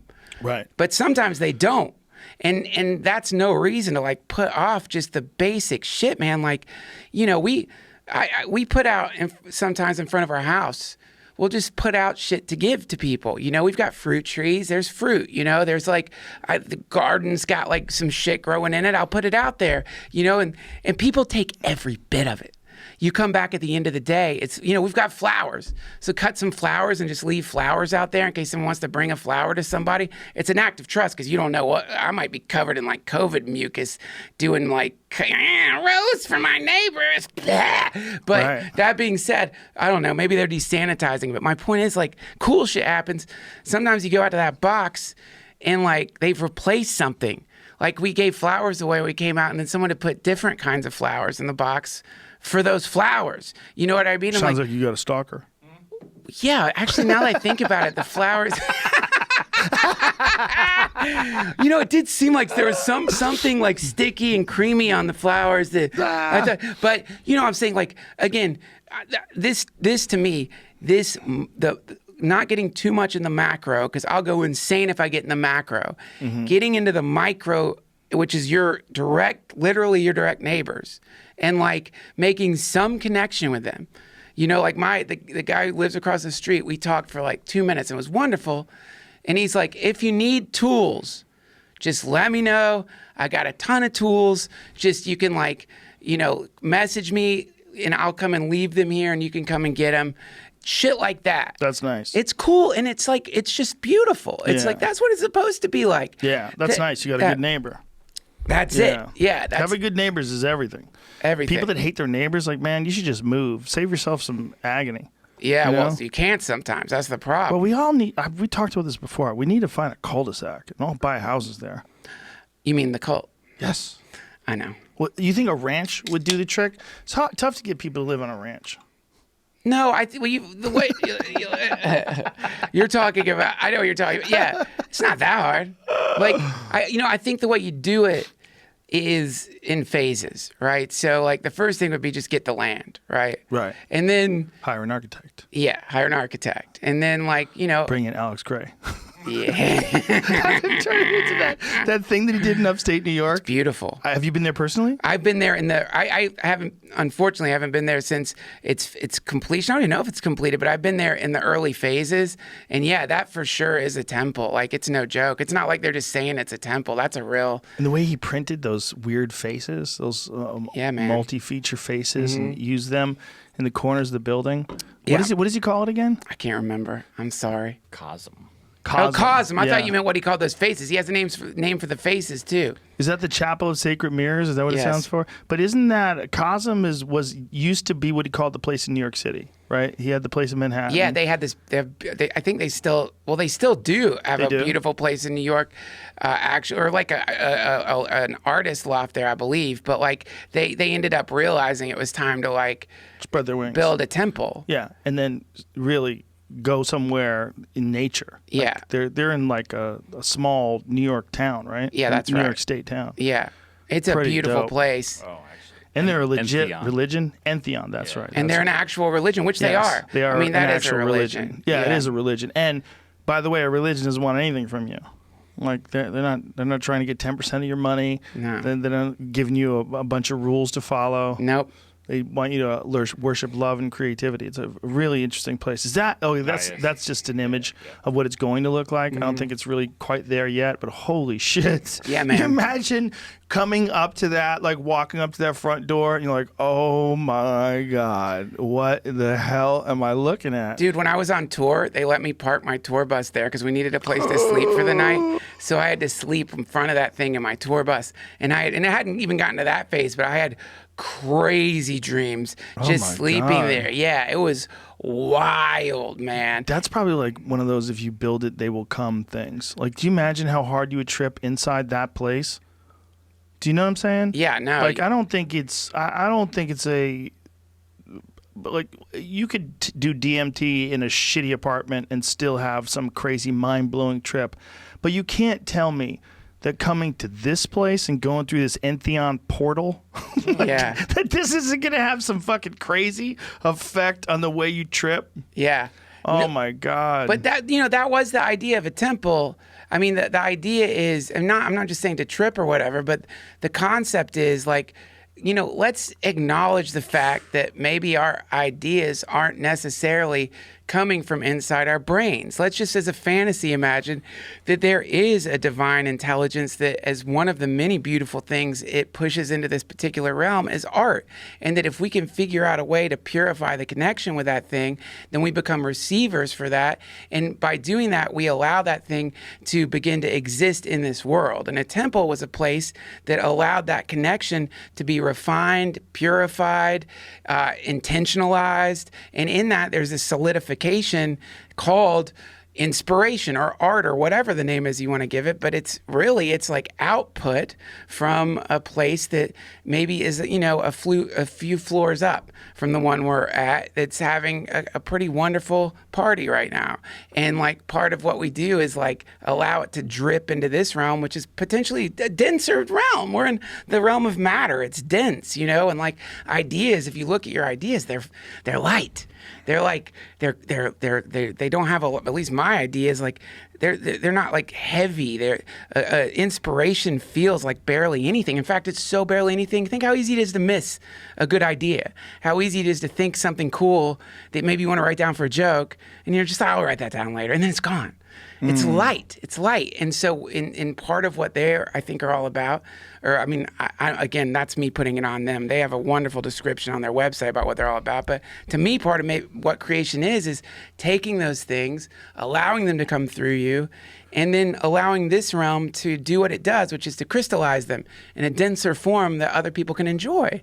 And, that enjoyment is that's enough. It doesn't have to be some lofty ass shit. It's just like people get a little like this tiny little smell of heaven, of like a better place, a lighter place, a place that isn't encumbered by so much bullshit as this particular realm. That can like completely take someone out of a depression, man. That can completely give somebody the, juice they need to like get back out there and like open up themselves to the world and not be shut down. Just one little like tiny, tiny, minuscule reminder of like, don't worry, this isn't the only place. There's simultaneously amazing things happening which you're part of. You just don't realize it yet. And don't worry. And, McKenna used to, in one of his essays, that's what he'd say on mushrooms, is he would get this message, don't worry, we're coming. Don't worry, we're coming. And you know what I mean? But I think that's what art does, is it gives you this sense of like, don't worry. Right now, we're just building the runway. Don't worry. It's coming. I know this place seems fucked up. It's a little dense right now. We're going to lighten it up. And then that... How much of that is your own imagination, though? Like, how much of your own imagination stimulates your trips? I mean, we want to assume that we're really interacting with something, right? Yeah. On the other side. But why do we assume that that's something? Obviously, it's not static. One of the things about tryptamine experiences is that things twist and change and morph and shift. They never stay any one thing for any length of time. They're always becoming other things and moving in and out of things. Like, maybe that's just what happens over there. Maybe these things are constantly shifting and changing. Maybe what we're doing is we're trying to apply, when we think of how we are here in this life, we're trying to apply those laws to whatever we experience when we do that. But it seems so alien. When you have those experiences, it seems so alien. Like, you're not going to be able to bring any of that back. You can give someone like little glimpses. Yeah. And what Alex has done the best is capture like, oh, I know what he's doing. Like those faces, those like almost Egyptian looking golden faces that are moving and apart from each other. Like you go, oh yeah, I've seen something. Yeah, something sort of. Yeah, there's a tryptamine part to that. Yeah. But that, whatever that would it be in that dimension, it would change and become something else instantaneously, and then become something else. And a lot of it has to do with how you're thinking, which is weird. It's like, is the way you're thinking actually affecting those things?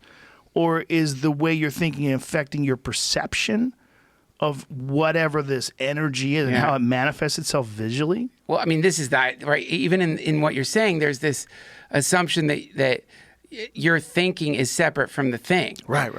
And so we have a thought, and we're thinking to ourselves, I just got a good idea. We don't know that if we had a different way of quantifying time and space, we might have just seen some ethereal mist drift through us that produced a thing we called a thought that we thought must be us. So you look at a thing in that realm and it's shifting and converting, and you notice that conversion seems to be happening in relation to like how you're feeling. And, now you're in a chicken or the egg conversation, which is like, who's reflecting who here? Like, which of us is like real and which of us isn't? And, or are we just kind of am I just seeing who I actually am? But because I live in a world of individuality, and I live in a world where there's a separate quality to things, I have to see you as separate. Because if I don't, I can't see you. All I can do, I'm seeing myself in you, which is, I think, what is happening in this realm anyway. It's like anything you're looking at right now is some phenomena being painted instantaneously by your imagination.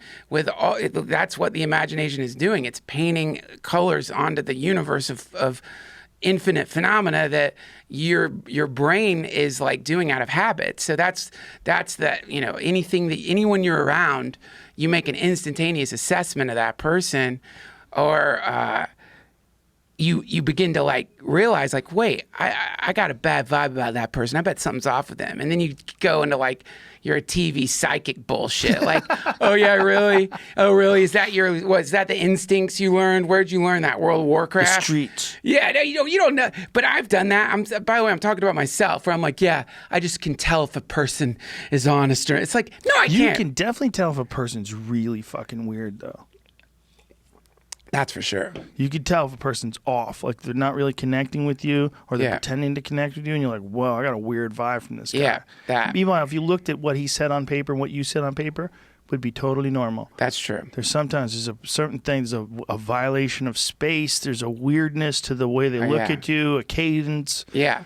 They're like, oh, you're off. I hate that feeling, man. That's a deeper thing. When the alarm bells go off like that, your hair starts standing up. You're like, oh, gotta go. I fucking hate that. That's scary. But, I'm just saying, sometimes you're not right. And this is like why you need empiricism in science, because sometimes you're not right. Like just because you think that's how shit is from some instinct inside of you doesn't mean that's how things is. You're biased. And so that's the projection. That's like that's the part of you that you're still dealing with some trauma from when you're a kid, and you're seeing that trauma in all the things around you. And so you're like in an argument with someone who hurt you 20 years ago when you're talking to somebody who vaguely reminds you of that person. And if you're, you know what I mean? Like you're still having the argument. And if you're not aware that you're still having that argument, then you can start saying shit like, why do I always end up with the same person? Yeah. It's like, I always draw this kind of person to me. And it's like, well, maybe you're drawing the exact same kind of person to you, or maybe you're running the same movie on a different screen and being like, I've seen this before. I keep seeing this movie. It's like, that's the same movie. It's like you're seeing the same thing you're projecting. It's just, it looks like now it's not Tom, it's Alex, or now it's not Lisa. You're looking at Samantha, but you're still seeing this thing. And that's the projection. So anyway, that's the imagination. And the question is, how powerful is that projection? Because sometimes you start projecting onto someone how you think they are, and if that person's weak or insecure, they'll start acting the way you think they are. Yes. Now your projection is sprung to life in front of you because you've essentially animated a person with your expectation of them. And then because that person is acting the way you thought they would act because they don't know who the fuck they are, you're making monsters with your imagination. Well, that's what cult leaders do, right? That's how you start a sex cult. How? The same way. You got to take these people and like put it in their head that this is what they do. Oh, right. You put it in their head. Right. Yeah, that's right. You say you see it. Yes. I see it in you. Well, in this book, I told you about this book, Chaos, Tom O'Neill's book on Manson and the CIA. Yeah. Did I tell you about this? No, I saw your tweet about it. Oh, my God, dude. What is... Oh, my God. Manson was tied up with the CIA? Oh, my God. Almost definitely a part of these fucking psychedelics, LSD experiments that they were doing on hippies. Almost definitely experimented on him, probably in prison, but almost definitely allowed him to get out of... When he violated his parole, let him loose, let him free, supply him with acid, monitor him. They were monitoring him every step of the way. They like fed that monster. They knew that this guy had been incarcerated half his life. He was a con man, and they taught him how to be a cult leader. And they probably talked him into, or taught him how to talk people into killing people. and to do so with acid. And they would dose him up, and he would make people do all kinds of shit. Like, he would take people like, okay, you're gonna fuck her, and he's gonna fuck him, and they would put together these orgies. He would put together orgies. I mean, he would sodomize kids in front of them, like horrific shit. Fucked up. Yeah. He was like some boy that was like 15 years old. He did crazy shit. They were all on acid. They committed murder. He directed them to commit murder. But all of this very connected to the CIA's MK Ultra project. All of it. Yeah, man. Very connected to multiple different ways. Connected to LSD and hippies, LSD and mind control, LSD, trying to come up with a Manchurian candidate, trying to get someone to commit murder and not even realize they did it.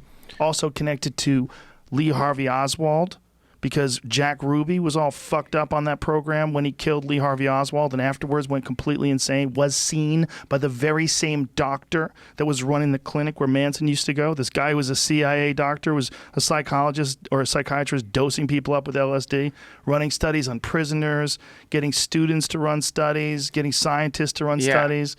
Not even knowing they were doing it through the CIA. Kaczynski, too. Don't forget him. Oh, yeah. Kaczynski. How about Operation Midnight Climax? Ran brothels in San Francisco and a couple other places where they dosed people up with acid and watched them fuck. How dare they name it that? I know, Midnight Climax. That's so dumb. It sounds like, you know what it sounds like? That sounds like the name of like porn in a hotel that you could watch. Yes. It's like a secret agent that sucks everyone's dick. Midnight Climax. Whoever named that really tells you a lot about the program. But like, you know, man, here's a controversial fucking thing to say, which someone reminded me of a while ago, which really freaked me out kind of, which is like, back then, when like there was like right now we know a little bit more about some of the shit the CIA did. A lot of it because they put it on their website. Yes. Which is so crazy to me. They just put it up on their website, which is crazy. But back then, like what stuff did they put up on their website? Dude, are you fucking kidding? Like all the shit about the remote viewing experiments they did. Like I interviewed that main guy that they had for remote viewing. What's that fucking famous guy? John. There's one famous guy that I interviewed. He's like famous in the remote viewing world. I know you're talking. The guy who wrote the movie, or didn't write it, but the documentary Man Who Stares Kill at Goats. Shot. Was he the guy who talked about a kill shot, or that's what the name for the thing that happens when the sun fucks up? It didn't fuck up. I mean, who am I to say the sun fucked up? But for us, it fucked up. Does like not a supernova, but just does a big ass flare that like kind of like melts whatever side of the earth happens to be facing it. You know, that's like the kill shot that a lot of these remote viewers were apparently saying that they were seeing, because they were realizing that they weren't sort of bound by time in these visions, and they all started sharing this vision of this thing. It's really a creepy documentary out there, man. But that's 100% on the table. Like some giant solar flare, some solar incident. That's 100% on the table. Have we, by the way, I'm sorry if we talked about this the last episode. Have we talked about the CIA's website yet? What about their website? Have you ever gone to it? No. Jamie, would you mind pulling that up? I've applied for a job on it. Why do I have to do this? You applied for a job with the CIA? Well, I was stoned and it was late at night, and I'm like, wait, you can apply online? Check it out, dude. Whoa. Ask Molly. There's a cartoon? Yeah. Hold on. Back up. This is the CIA's website. Ask Molly, your CIA source on the inside, and it's hashtag Ask Molly Hale. And Molly Hale is like a hot agent. This week's Ask Molly Hale question comes from a writer who wants to know if there's a path forward for them at CIA since they have done illegal drugs in the past. They took my question. That's your question. No, I'm just kidding. it seems like it's your question. Since they have done illegal drugs in the past. Let's see what Molly's answer is. Oh. Let's see Molly's answer.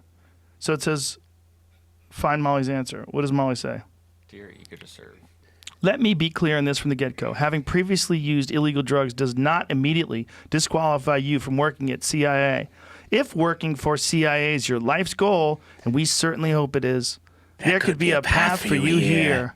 With that said, there are certain restrictions you should be aware of, especially if you've used illegal drugs within the past year.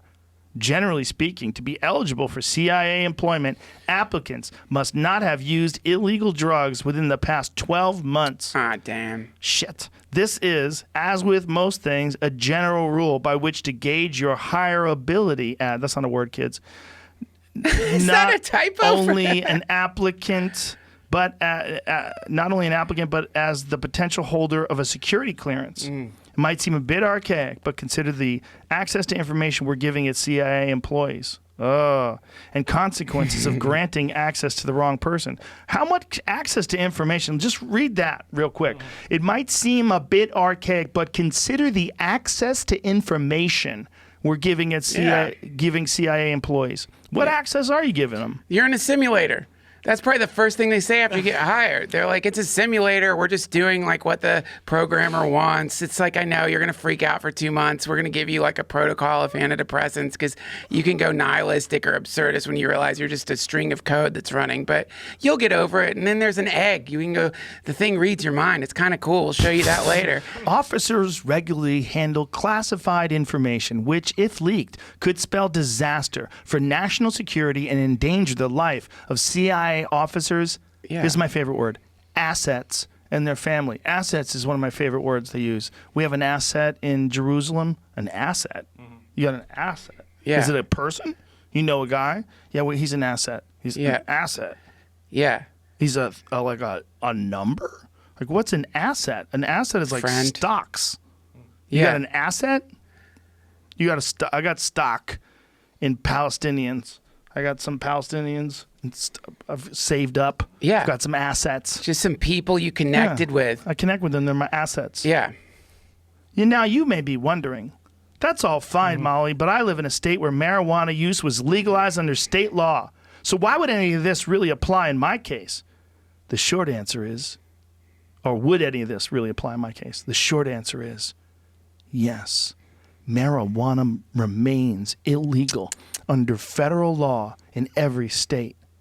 The CIA is bound by federal law, which prohibits CIA from granting security clearances to unlawful users of controlled substances, including marijuana. State laws do not supersede those of the federal government, the great Lord who looks over the land with an iron fist. For more information regarding the federal government security clearance guidelines regarding drug use and other considerations, you can check out the...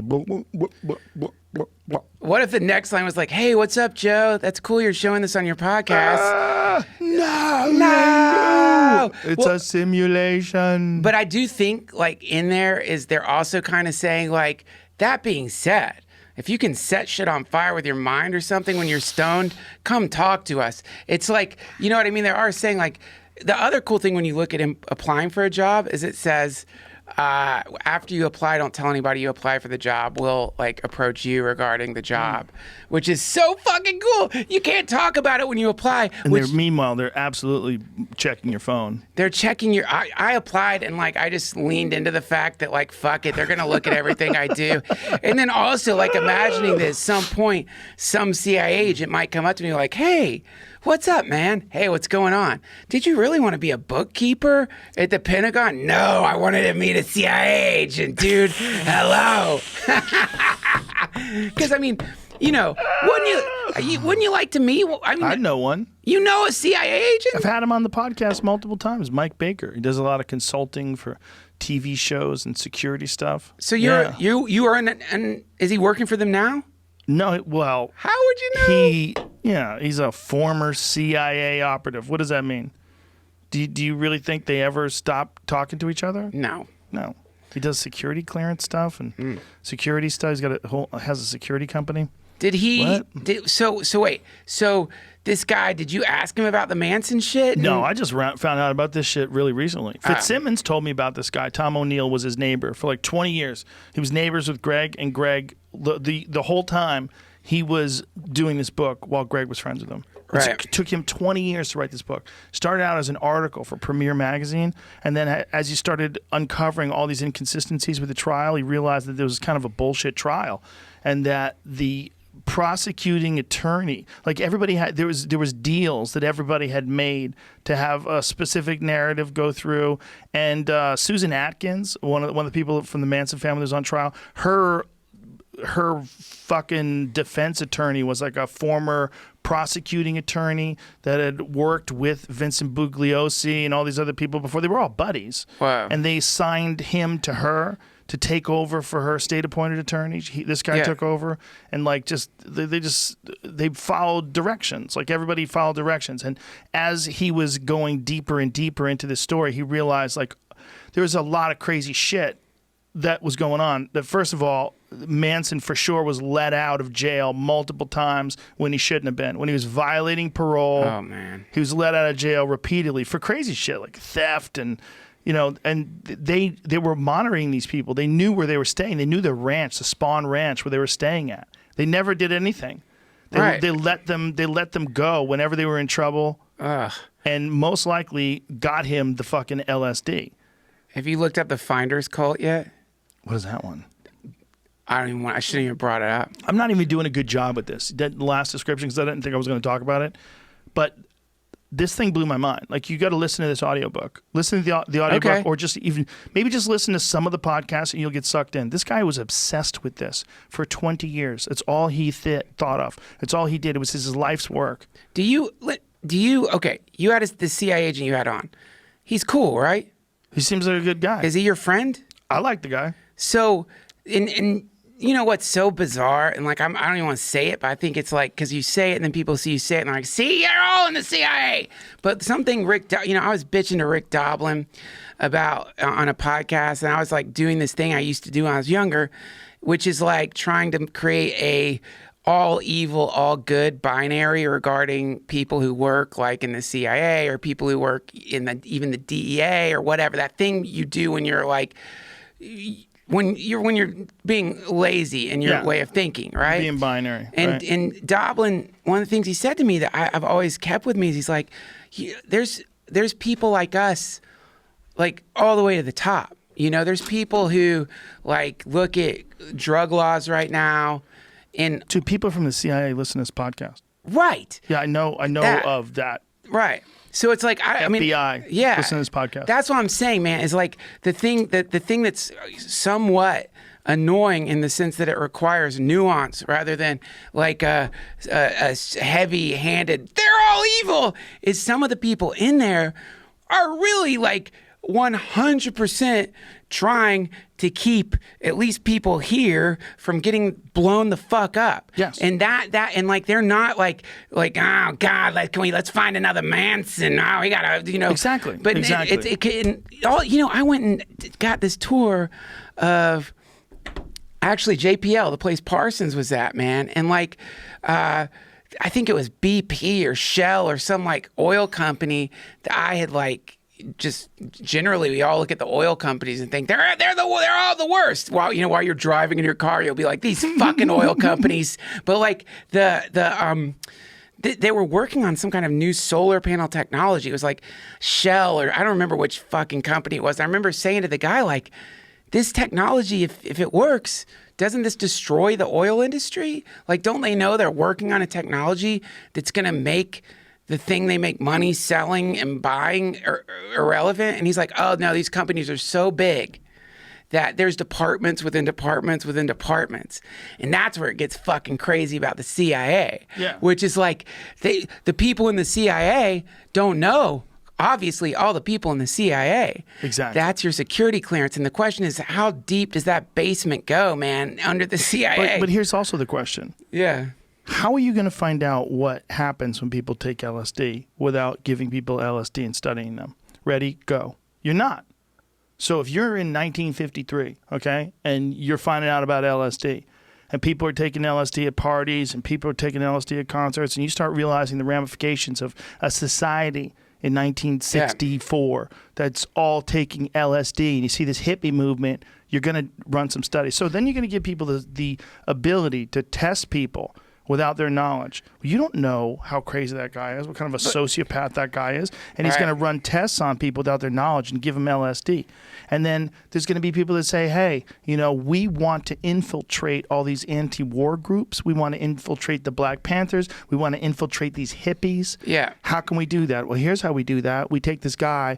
We got him in prison for half of his fucking life in federal prison so far. He's 32 years old. Yeah. Let's dose this motherfucker up with LSD. Let's run some studies on him, and let's tell him that he's a cult leader and get him to make some apocalyptic fucking death cult that wants to kill people and write pig on the wall in their blood. And so they let Manson, they knew where he was. They knew he was getting acid. They knew that he was probably having people kill people. Yeah, well, okay, first of all, to go back, man, if you really study the spread of LSD into popular culture, it wasn't that the CIA saw people taking LSD at parties. It's that the CIA, as I understand the story, goes and buys from Sandoz Laboratories all of their LSD and then begins to do tests on college campuses where people begin to take the LSD and then the parties start. So I think it's more like the CIA started the party when it comes to LSD, or at least were majorly involved in the initial experience people had with LSD, which was like, that's when you get Tim Leary. Yeah. That's when you get Richard Alpert, Ram Dass. They were both like hanging out at Harvard, where the same psychology professor who did this shit on Kaczynski was, and like LSD, they were doing, I don't know if they were doing the LSD test there, but these tests were going on. They were being exposed to LSD that theoretically, I don't know if it came from the CIA or not, but I don't know like I think those tests they were ordering it from Sandoz, but for sure, like, who wrote One Flew Over the Cuckoo's Nest? Damn it! I can't believe I can't remember that author's name. Ken Kesey? Yeah, Ken Kesey. He did one of the CIA LSD. He was in one of the CIA LSD experiments. So like, Oh, that makes sense. And also, man, like back then, I don't think, because we didn't get the Manson, the Kaczynski, or all the awful shrapnel, weird shards of chaos that exploded off of the crazy, unethical shit they did, I don't know if there was so much of an idea that they were evil. I could be wrong about that, but they weren't even called the CIA. I think they were called the OSS. In the beginning, yeah. Yeah. But by the time the CIA was running a fucking clinic in Haight-Ashbury that closed down after like 30 years of being open, or 40 years of being open, closed down 3 months after this book came out. I'm like, well, that's a wrap. Yes. Yeah, Jolly West, the same guy who visited Jack Ruby in the hospital, and after he left, Jack Ruby went insane. He was crawling underneath the table and thought that Jewish children were getting lit on fire and cut apart in the streets, and a new Holocaust was going on. Fuck. Immediately, he has they have no record of him acting insane before this at all. He didn't even understand why he shot Lee Harvey Oswald. It's so fucked Yeah. up. Well, they think that the same thing happened with Sirhan Sirhan, the guy who shot Robert Kennedy. They think that he was under the influence as well, because he had the same reaction after he shot him. Like, why am I here? What happened? That they used LSD to somehow or another get these people to commit atrocities, to kill people, to murder people. Yeah, I mean, yeah, and you can probably, I know you can. If we go on the CIA, the crazy thing is you can go on their website, look at the Freedom of Information Act archives, and they have MK Ultra shit up there right now that you can look at. That's where it gets really weird, is it's like, they're like, yeah, Yeah, but they never admit that they gave people. That was the thing about Jolly West. He never admitted that he gave people LSD and did studies on them. Never admitted it. I think while he was alive, at least. I mean, I don't know if they're admitting it now because of the Freedom of Information. Well, they must, because Operation Midnight Climax that's an officially historical record. Yeah, yeah. So they must be now. But when they were operating this clinic, Manson and the family were going into that clinic all the time. There's a 100% direct connection between the CIA doctors who are providing LSD to the hippies and Manson going to this clinic. That is dude, this book is crazy. Man, that does not sound like pandemic reading to me. It's the best. Are you sure, man? Go deep. I don't know, man. Like, I'm deep. I'm already like weirded out by like just bad understanding of astronomy. It's like, you know what I mean? Like, I don't know that I need to like get into shit about the CIA, especially because it's like, I don't know. It's just too much, That being said, I'm going to definitely fucking read that book. Well, just listen to the podcast. That's the easiest. You'll get your dick wet, listen to the podcast, and then you're going to want to listen to the audiobook or read the book. But he has 60 pages of citations and references at the end of the book to show each thing and how he can prove it. Like this is not. He's got some speculation that he entertained at the very end of the book, and we talked about it on the podcast. But the stuff that he knows for sure to be true is bonkers. Can I ask you a question that will probably get made into like a YouTube clip accusing you of being an asset of the CIA? Sure. So, okay, let's imagine this. One day you get contacted by somebody who's in the CIA, and they show you convincing data regarding something, whatever it may be, meteor impact, some other impending danger, that is like, you look at it and it's like, whatever it is they give you, you believe it. And they're like, listen, Joe, we know that you're like a wild animal, and we know that like you don't want to be dishonest, and we understand that, but we got to figure out a way to get this kind of information out to the world, because if we don't, like it's going to be really bad, and we're just going to people like you and just trying to get whatever the thing is they want you to say, a little thing, an idea of how they want you to be, and they're not offering you money. They're not offering you money. And they're also like saying like, don't worry, if you say no. Duncan, did you get that job at the CIA? What? Excuse me? Did I get the job at the CIA? Did you get that job that you applied for? No. It seems like you're priming me. What? For you're gonna give me a suggestion later. Listen. I know what you're doing, man. Joe, have you ever thought of a blue butterfly, Joe? Yeah. But seriously, what would your response be if like someone's like, look, we just need your help?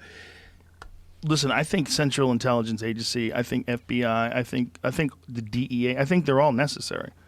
I don't think they're unnecessary. I think that most of what they're doing is trying to protect us. Let's do the Illuminati logo for the YouTube. I do think also that some of those guys turn into fucking cowboys and try to fly coke back from Mexico and crash CIA jets. Right. That's true too. Yes. All that shit that happened in Mena, Arkansas. All that shit that happened when Clinton was governor with Barry Seals, when they were running coke back and forth and dropping it off in Mena, Arkansas. Yeah. That guy was a CIA contractor. There's a lot of those guys that were CIA. Look, they got compromised, I think, but that doesn't mean the whole CIA's bad. That doesn't mean we don't need a CIA. Man, if you talk to people, if they're honest, I don't know if they're, let's just assume they're honest. If you talk to people that deal with trying to infiltrate terrorist groups and deal with tracking terrorists and deal with trying to figure out if someone's trying to make a dirty bomb, trying to figure out if someone's ready to blow up a mall, and they're doing this actively every day, all day. That's essential. Right. That's essential. So the CIA, fucking MK Ultra, they dose people at whorehouses. That's not the same people. Okay, this is a giant organization that's been around for a long fucking time. Right. What you're hearing about from Jolly West and the MK Ultra, those people are dead. Those are not alive today. But you know who is alive today? ISIS. You know who is alive today? A lot of threats all around the world. You know who is alive today? Kim Jong-un, the leader of China. All these fucking dictators they're heavily armed all over the world. There's a lot of them. Right. You got to keep an eye on those motherfuckers. Right. And if you don't think you have to keep an eye on them, you're crazy. Right. Well, the CIA is evil. No. Humans are evil. And sometimes you need someone who's paying attention to the evil people.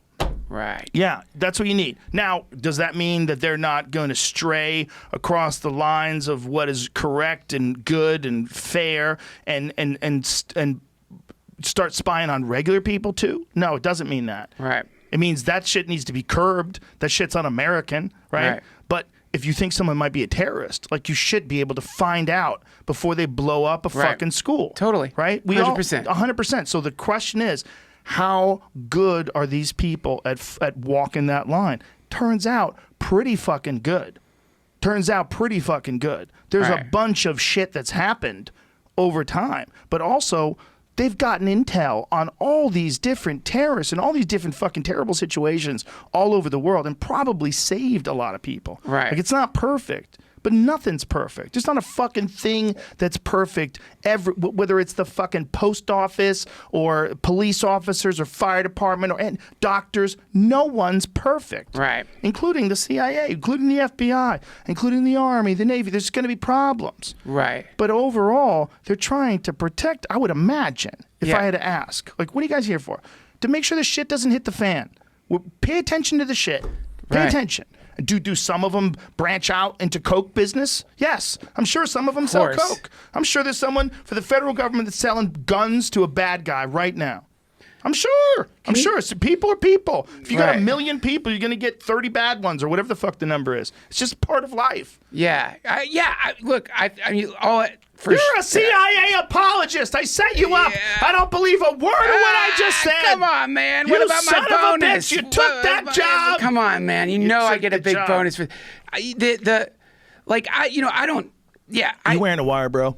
You don't have to wear a wire anymore. Just carry your phone. I'm wearing a wire on a podcast. I'm monitoring you, Joe. Imagine if you got like too close to the mic. It's like, Jimmy's like, Dude, Interference here. that's when I was a kid growing up. That was always when I was at the beach. That was always like something I'd fantasize about. Is like, fuck. I hope one of those drug bags washes up, man. Do you ever wonder like how many of those wash up that people don't report? Whenever I hear about someone who's like, oh my God, I found a briefcase full of cocaine. Like, why are you? That's God. That's grace. Like something is like delivered unto you. This bizarre thing. At the very least, pure. like I'm not a fan of coke myself. It like makes me. I hate it. In fact. yeah, but if you got some of that Ozzy Osbourne from the 70s coke, do you know how good that shit would be? CIA Uncut. cocaine. Yes. What Remember when we would talk about government weed? Government weed was good. Oh yeah. Unlike the cheese. Oh yeah. Like government cheese is terrible, but government weed, dude, he's got that government weed. Whoa. Do you remember that? Yeah, I do, man. I completely forgot about that. That was the thing back when weed was illegal. You wanted to shit the government was growing. Whoa. Yeah, that's right. Yeah. Well, because for sure. By the way, there's like I guess at the CIA there's a layer of all the sober people who've like haven't gotten high for a year. Which whoever's writing that fucking thing is definitely like laughing as they're writing it. They're like just laughing because they're so fucking high, and they're like, all right, we'll just No, say they it. test, man. Well, They there's test. there's a level they test, but there's a level where you get past that level and like, listen, the no drug stuff, please. We want you to have a good time. This is a fun job.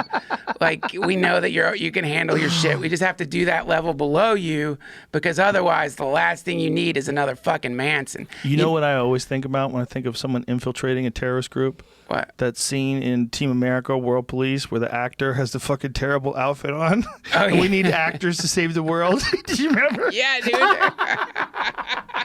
I always think of that. If I think about anybody infiltrating a terrorist group, I think of that guy. Yeah, well, you know what? This again, we don't have to worry about that. That to me is a fucking great thing. I don't have to worry about that. I don't have to worry about infiltrating a terrorist group. Right. Can you imagine if it was? You remember? He was so good at acting. They just let him. He looks so bad, and they just believe him, and he walks right through. Oh my God. What This a great movie's movie. amazing. Yeah. This movie's amazing. Folks, if you've never seen Team America World Police, I probably laugh harder in this movie than any movie I've ever seen in my life. It is so good. What a great name. World Police. And then also, after you see the movie, go online and find the sex scenes that they had to delete. So, first of all, these guys are geniuses. And what they figured out is that if you just add way more than you really want, they let you have what you want. You got to add stuff like I think she shit on his chest. Right. They pissed all over each other. They fuck like crazy. So it's a plastic doll sex scene that's so crazy and graphic. And then when you watch it in the movie, it's like a fraction of this because they just went so far. They're 69 in each other. That is ridiculous. Yeah. And she's sucking his dick, like violently sucking him off. And they just keep, so they did this so that they could have some of it in there. I mean, it's so long and so crazy. And then once you think it's over, then they start pissing and shitting all over each other too. Oh, wow. Doesn't it keep going? Yeah, I was gonna get this is the clip from the actual movie. Oh, that's from the actual movie. Oh, so what? That's how much they left in. That's how much they left in because they cut out. They got so savage with the sex scene that they let them keep the most preposterous amount in there because it was so far past that. They just tricked them. They used like sleight of hand. Dude, that must have been so funny filming that. Like that was. I think it took a long time. I'm sure it did. Yeah. Like Trey Parker was saying in some interview that he would never do that again. Like, that's too bad. Stop motion. Yeah, because, dude, Team America World Police is one of the funniest movies of all time. For sure. And there's so much in that movie, like what they do with South Park, that you could never do with a human. But you can do it with either a doll or a cartoon easily, and it's amazing. Like death scenes. Like, you killed Kenny. You couldn't have a guy just die every week on a sitcom. People were like, this is freaking me the fuck out. Yeah. But he doesn't even look remotely real. So you can cut his head off. He can light on fire. He can blow up in an explosion. Yeah. You can definitely get away with a lot more in that regard, for sure. Get away with everything. Yeah. Yeah, it's a genius way to do comedy. I don't know. I mean, I like South Park is like eerie to me in their ability to quickly animate shit that maintains its relevance. Like it's insane that they're able to do that. Like that they've got it down to that level of like, oh shit, something happened in the world and we're going to respond to it almost instantly. Not only that, they do it mockingly but accurately.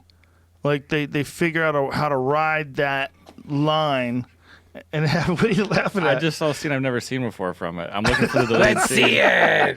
I thought it was fan made, but it's not. It's like this is Meryl Streep and this is Ben Affleck. He's just like a the talking Ben hand. Affleck is just a hand. And mixing blood with theirs. They made Matt Damon and Ben Affleck really fucking dumb in that movie, right? Oh yeah, I'm Matt Damon. Yeah. How rude. Matt Damon's actually very smart. That's Yeah. so rude. But it doesn't matter. They could just do that. Yeah. They could do anything. Yeah. When you have like cartoons and puppets, you can fucking do anything. Dude, I mean, that's the, but except anything you want to do takes forever. I mean, that is the Yes. problem is like, yeah, you could do anything, but that anything is like, months of anythingness. So it's like Right. clearly easier to film shit or just to say it. Or, I mean, the fact that they used hands, God only knows how much money that saved them. Like that decision to just do that, how much time that probably saved them. Who knows? Like those kinds of like decisions in shows like that are like really smart and funny. Yeah, animation is like, I mean, it is spellbinding. It is. He's eating her ass. Yes, slightly longer. This is longer. It's not much different, to be honest with you, though. No, but there's the shit and the I piss thought scene. so, but it's not coming up on here. What? But there. Oh, there it is. Yeah. Wait a minute, go back. There it is. She drops a log in his face. There it is. Perfect. And then I think she pisses on him Yeah, too, it was right? actually right before that. He pisses on her, and then she shits in his face. Yeah. How many people do you think do that? If you look at the whole population, like the entire population, like a little light went off every time someone was shitting on someone's head. How many times that happened in a I day? bet you could fucking light up a small town.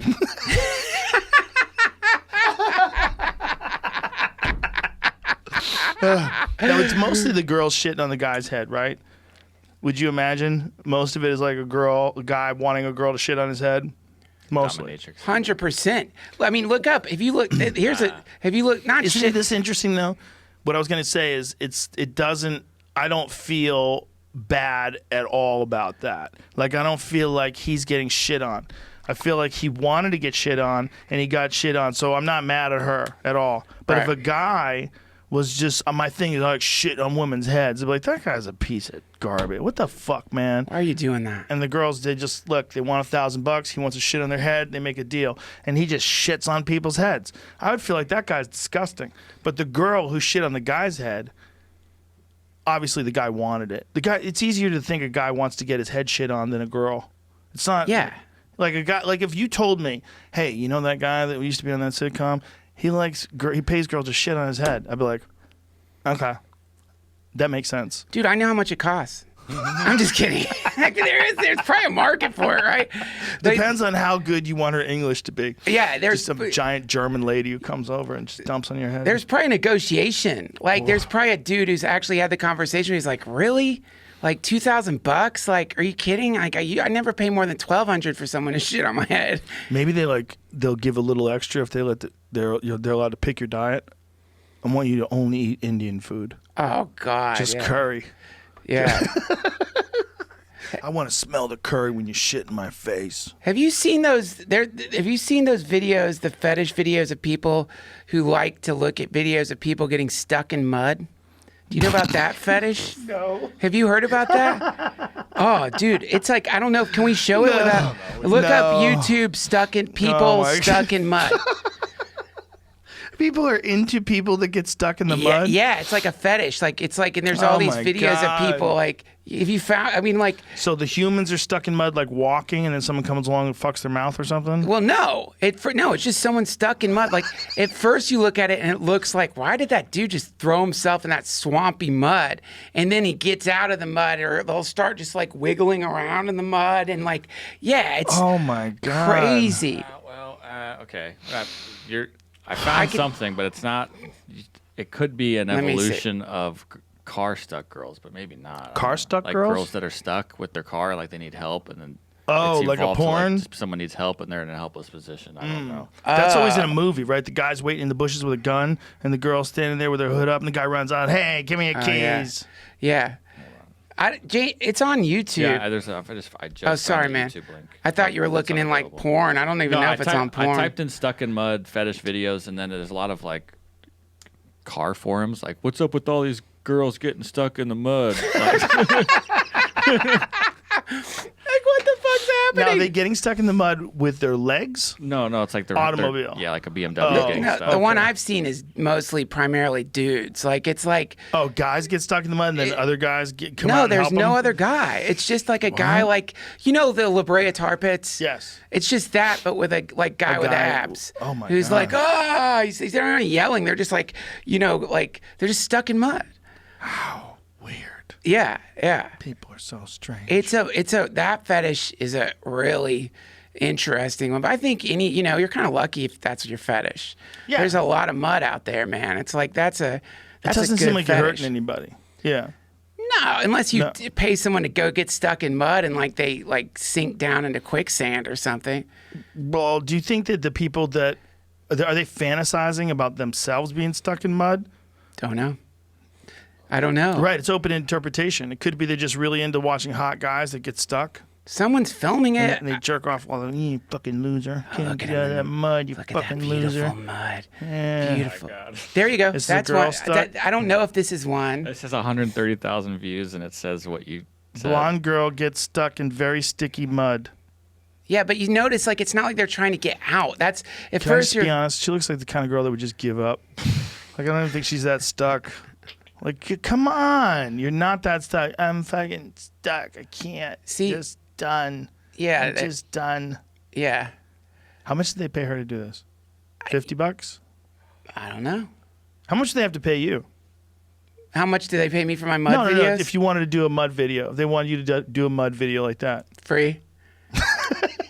Just give me a good patch of mud. I'll go in it. Why not? Oh, If you this have a cute Asian girl, Chinese girl gets stuck in mud with cute sneakers. Oh no, she's got cute sneakers. She's gonna walk man. right into the mud with those cute sneakers.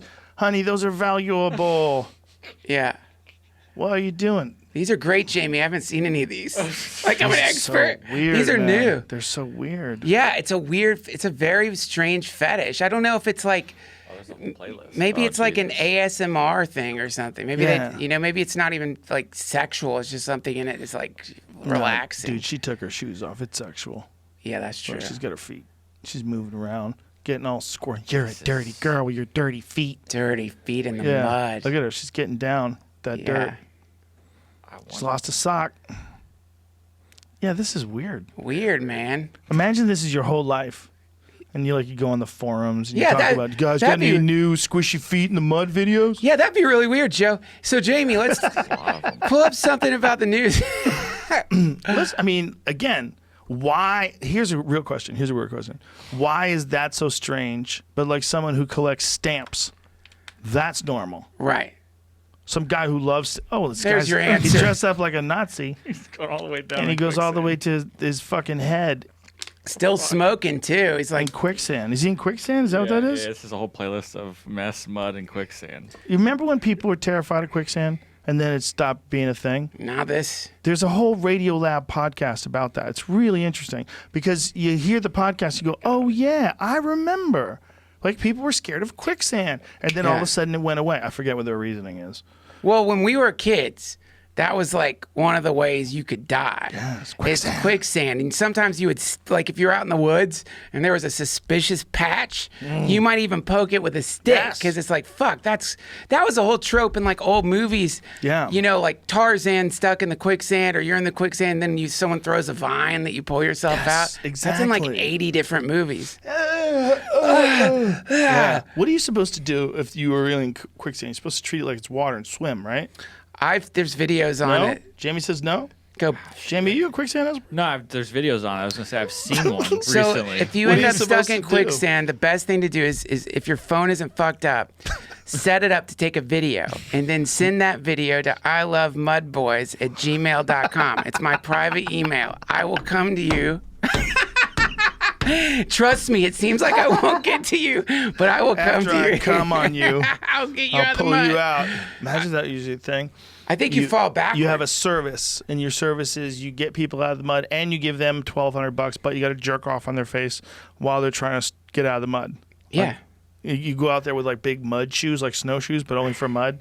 And you come out there and fucking whack one off in their head. And they're like, God. okay, all right, we're good. A deal's a deal. And then you harness them up to a rope and hitch it to your winch and drag them out of the swamp. Think of the bad luck. And you give them money though. Give them $1,200. Here's $1,200. Thank you. But to me, that's like that would be a great scene. Is like somebody get stuck in quicksand, and Yeah. and someone like they see boots, and they're like, thank God, thank God. And it is like a mud fetishist who's like, yeah. you know, like, no, I'll get to you. Don't worry, I'm gonna save you, but just enjoy it for a Dude, second. what about this? What if the fucking the real mud fetishists, they set up traps, so they made their own mud holes. They dug them real deep and used some real silty, very fine sort of sand. Yeah. So if you get in there, you slide right in. You're like, it's quicksand. And they have traps. They have traps. And they've got like a little camera trap that sends a text to their phone, says, oh, we got one. And then they start chewing on Viagra and start getting their dick hard, and then they run out. Dude, or like Like yeah, a spider. You It catches fall- something in its nest. but you kind of fall in love with them, and then you start dating them, and then like, but then like all of a sudden you realize like everyone they've dated they've saved from quicksand, and you begin to realize like, oh shit, they're doing it on purpose. You you're looking for something like, does he have a flashlight? Let's see, go through his stuff here, look for a flashlight. And you find schematics for how to build the perfect sand pit. You motherfucker, you tricked me, It dude. shows the water, where the water's coming in to make the quicksand. You're like, need this amount of water to capture a 200-pound man. Like there's metrics based on weight. That's what he likes. He wants to get like big, burly, like fireman type dudes and jerk off on their hair. That's Holy the thrill. shit. Well, they're trapped. He knows he knows calls for specific types of people. Like he knows what'll draw like him a in. turkey call. Yeah. Yeah. That's dude. Have you ever done one of those? Like, have you ever gone to spa and in there, like, and like, oh, fuck it, I'm gonna do like I'm gonna get a massage, but then you see in their catalog they've got a mud dip that you can go into that's somehow healthy for you. Like, you know what I mean? Like, it's considered like a healthy thing. You laying it up to your head. It's like, you know what I'm talking about, man? Like, it's like Yes, I mud do. spas. Yeah. Have you ever done one of those? No, I have not. They're fucking awful. Amazing. Awful.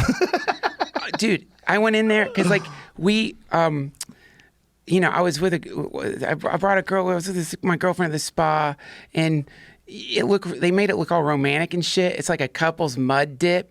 And, like, there's, like, flowers in between them and stuff, and you see it in the picture, and it looks somehow relaxing. Your brain part of you is like, how's that gonna feel good? Like, it's like just sitting in mud, but it looks kind of cool. And I love getting stoned and getting massages. It's like, it might be fun when you're high, just be in mud. We got in these fucking things. They're like next to each other, and like, dude, like, yeah, they don't. Number one, they don't. Look at this picture. That's so stupid. That was like it. They make it. Whoever's doing this shit is see if you can make them think this is a normal thing for a couple to do.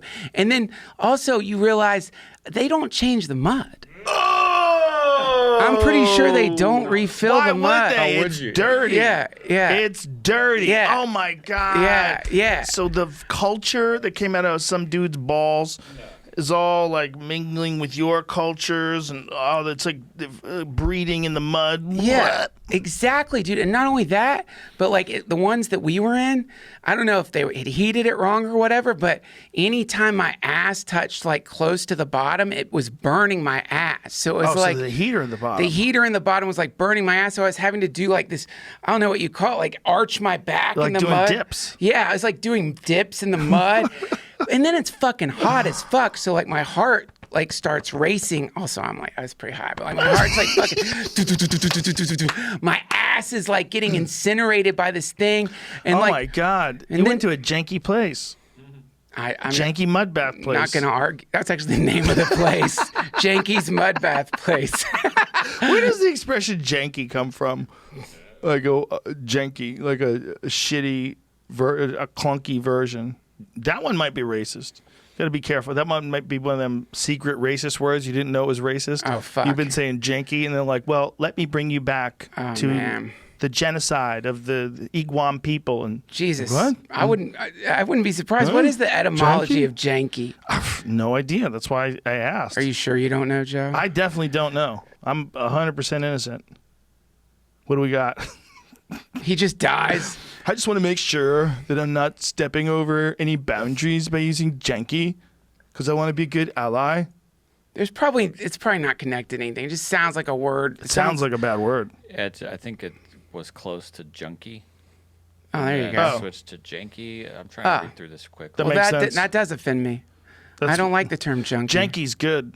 Janky's like you got a car with a fucked up brake. You know, that's this fucking janky Yeah. brake job. It's I got not on that this old car. though. Only in the 90s. It's like this first. I might have time invented they it. Found it.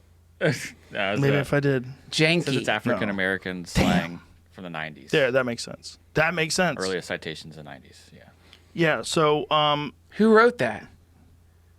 who wrote The that? article I'm looking at is like. I mean, I like not that I know them. It's just weird. Someone like we hear a thing like that, and we're like, all right, that must be true. The first book they found it in. First that this person wrote the article said "Rust: The Longest War," written by Jonathan Waldman.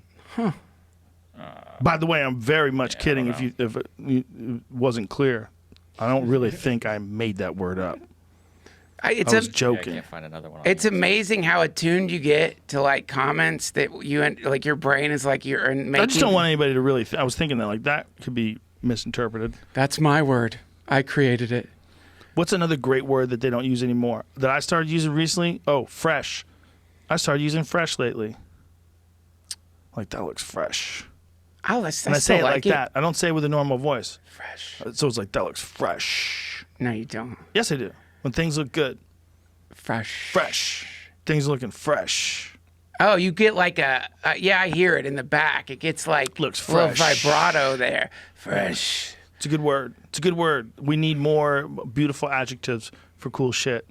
So I started bringing back fresh. Hey, what's your like policy when like about cursing around your kids? Like, you know, I gave up. You did? Yeah, I told them just don't swear. Don't swear around other people. There was too many times they caught me on the phone. Right. My 9-year-old especially. She's the one who's always correcting me. Hey, with your potty language. She says that? Yeah. She's hilarious. She likes to correct me. I try not to say it as much as I would say it with you. But every now and then I'll let a fuck word fly or a shit word fly. But it has to make sense. Dude. The funniest story, I realized I say it too much, was when my daughter was 3. We had gone skiing together, and we were all packing up our stuff, and her helmet did not go in her bag. It wasn't in her bag. And I'm like, all right, everybody packed up, and I'm like, hey, your helmet and your bag. And she looks at the helmet, looks at the bag, and she just goes, shit. And she was 3. Seeing a little, and me and my wife were just like, "Oh no!" It did it. 3. She knew, but that's the right word to use. Shit. What are we doing? Like, we aren't even in that world. You and I are not even in that world. Like the world of you can't say words. Oh, right. You can't say that word at work. We Yeah. don't even live in that world. Yeah. And yet we're raising our kids for that world. That seems to be a little crazy. And I understand, like, look, if I worked in an office somewhere or if I had to deal with people professionally, I wouldn't be dropping F-bombs all day. You can't. People get upset. They don't like it. They want you to behave like a business person. They'll turn you into human resources if you have a funny joke about Puerto Ricans. You can't. You can't. There's no jokes. There's no laughter. You can't. You gotta. So when you're telling your kids not to say certain words around other people, you're telling them that because you want them to be polite. You don't want people to feel uncomfortable. But you should never have them think that there's something wrong with those fucking words. Right. Those words are important. You know, and I can't really explain it to them because I can't really say it the way I want to say it. It would just be too sensitive. Like I can't say sometimes when someone's telling you something that you know isn't true and they're telling you, you want to be able to look it in the eye and go, hey, that guy's a fucking idiot. But I can't say that to a 9-year-old. Right. It's just too intense. Right. It's too intense. Right. Like if you say this person's an idiot, that's one thing. But if you say this person's a fucking idiot, that's a different thing. It's another level of thing. And you need to know what's what. Especially when the shit goes down. You need to know who's just a dummy and who's a fucking idiot. Right? Some guys just make mistakes or they think they know better or they do something stupid and puts everybody at risk. Yeah. But they're not doing it on purpose. Right. And then there's some people that think they want to run the whole show. And those people are fucking idiots. Right. There's certain people that steal from you.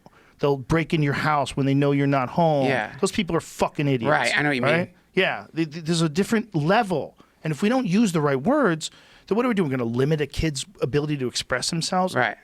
The words aren't changing. They're not changing you. They're not changing. It's just another tool for expression. And swear words, like really swear words, you're going to stop using swear words. No. You're going to make people upset about swear words. Get the fuck out of here. It's ridiculous.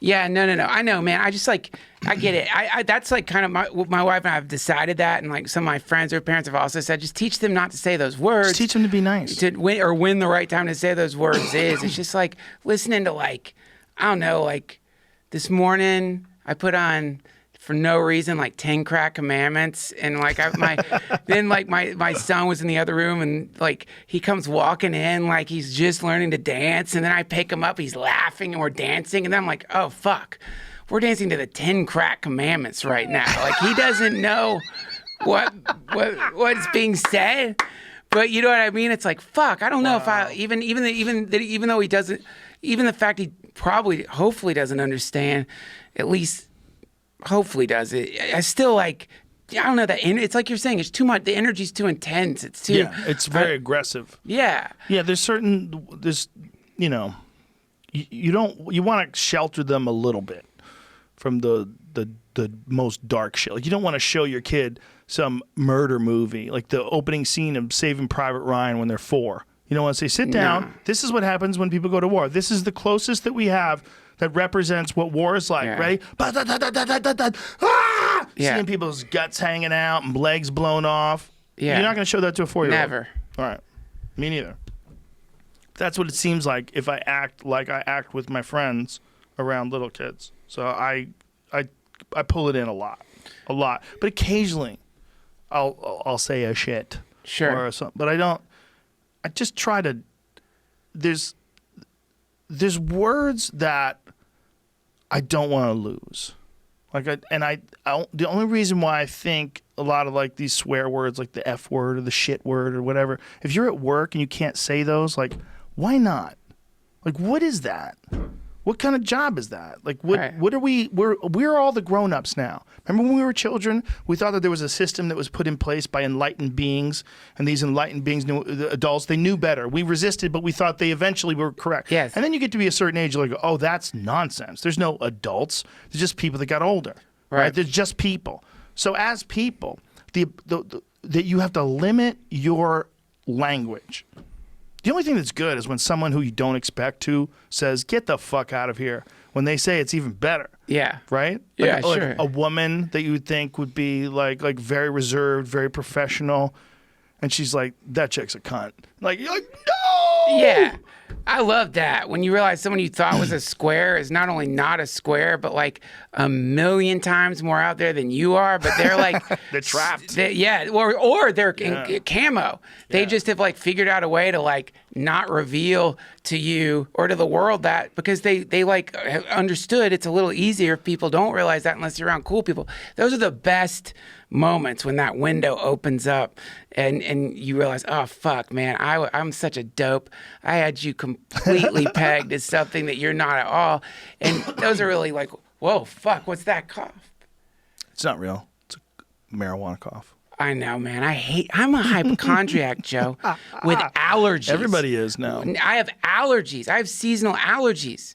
And, you know, anytime before this was happening, anytime I would get sick, I'd be like, well, this might be the end.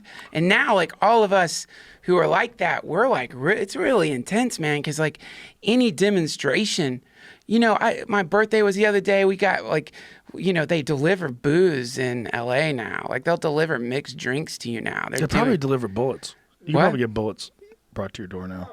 Hopefully not too fast. But I'm sorry. Quick bullet delivery. But yeah, anyway, man, I was just hungover, you know, but there was a moment where I'm like, is this a hangover?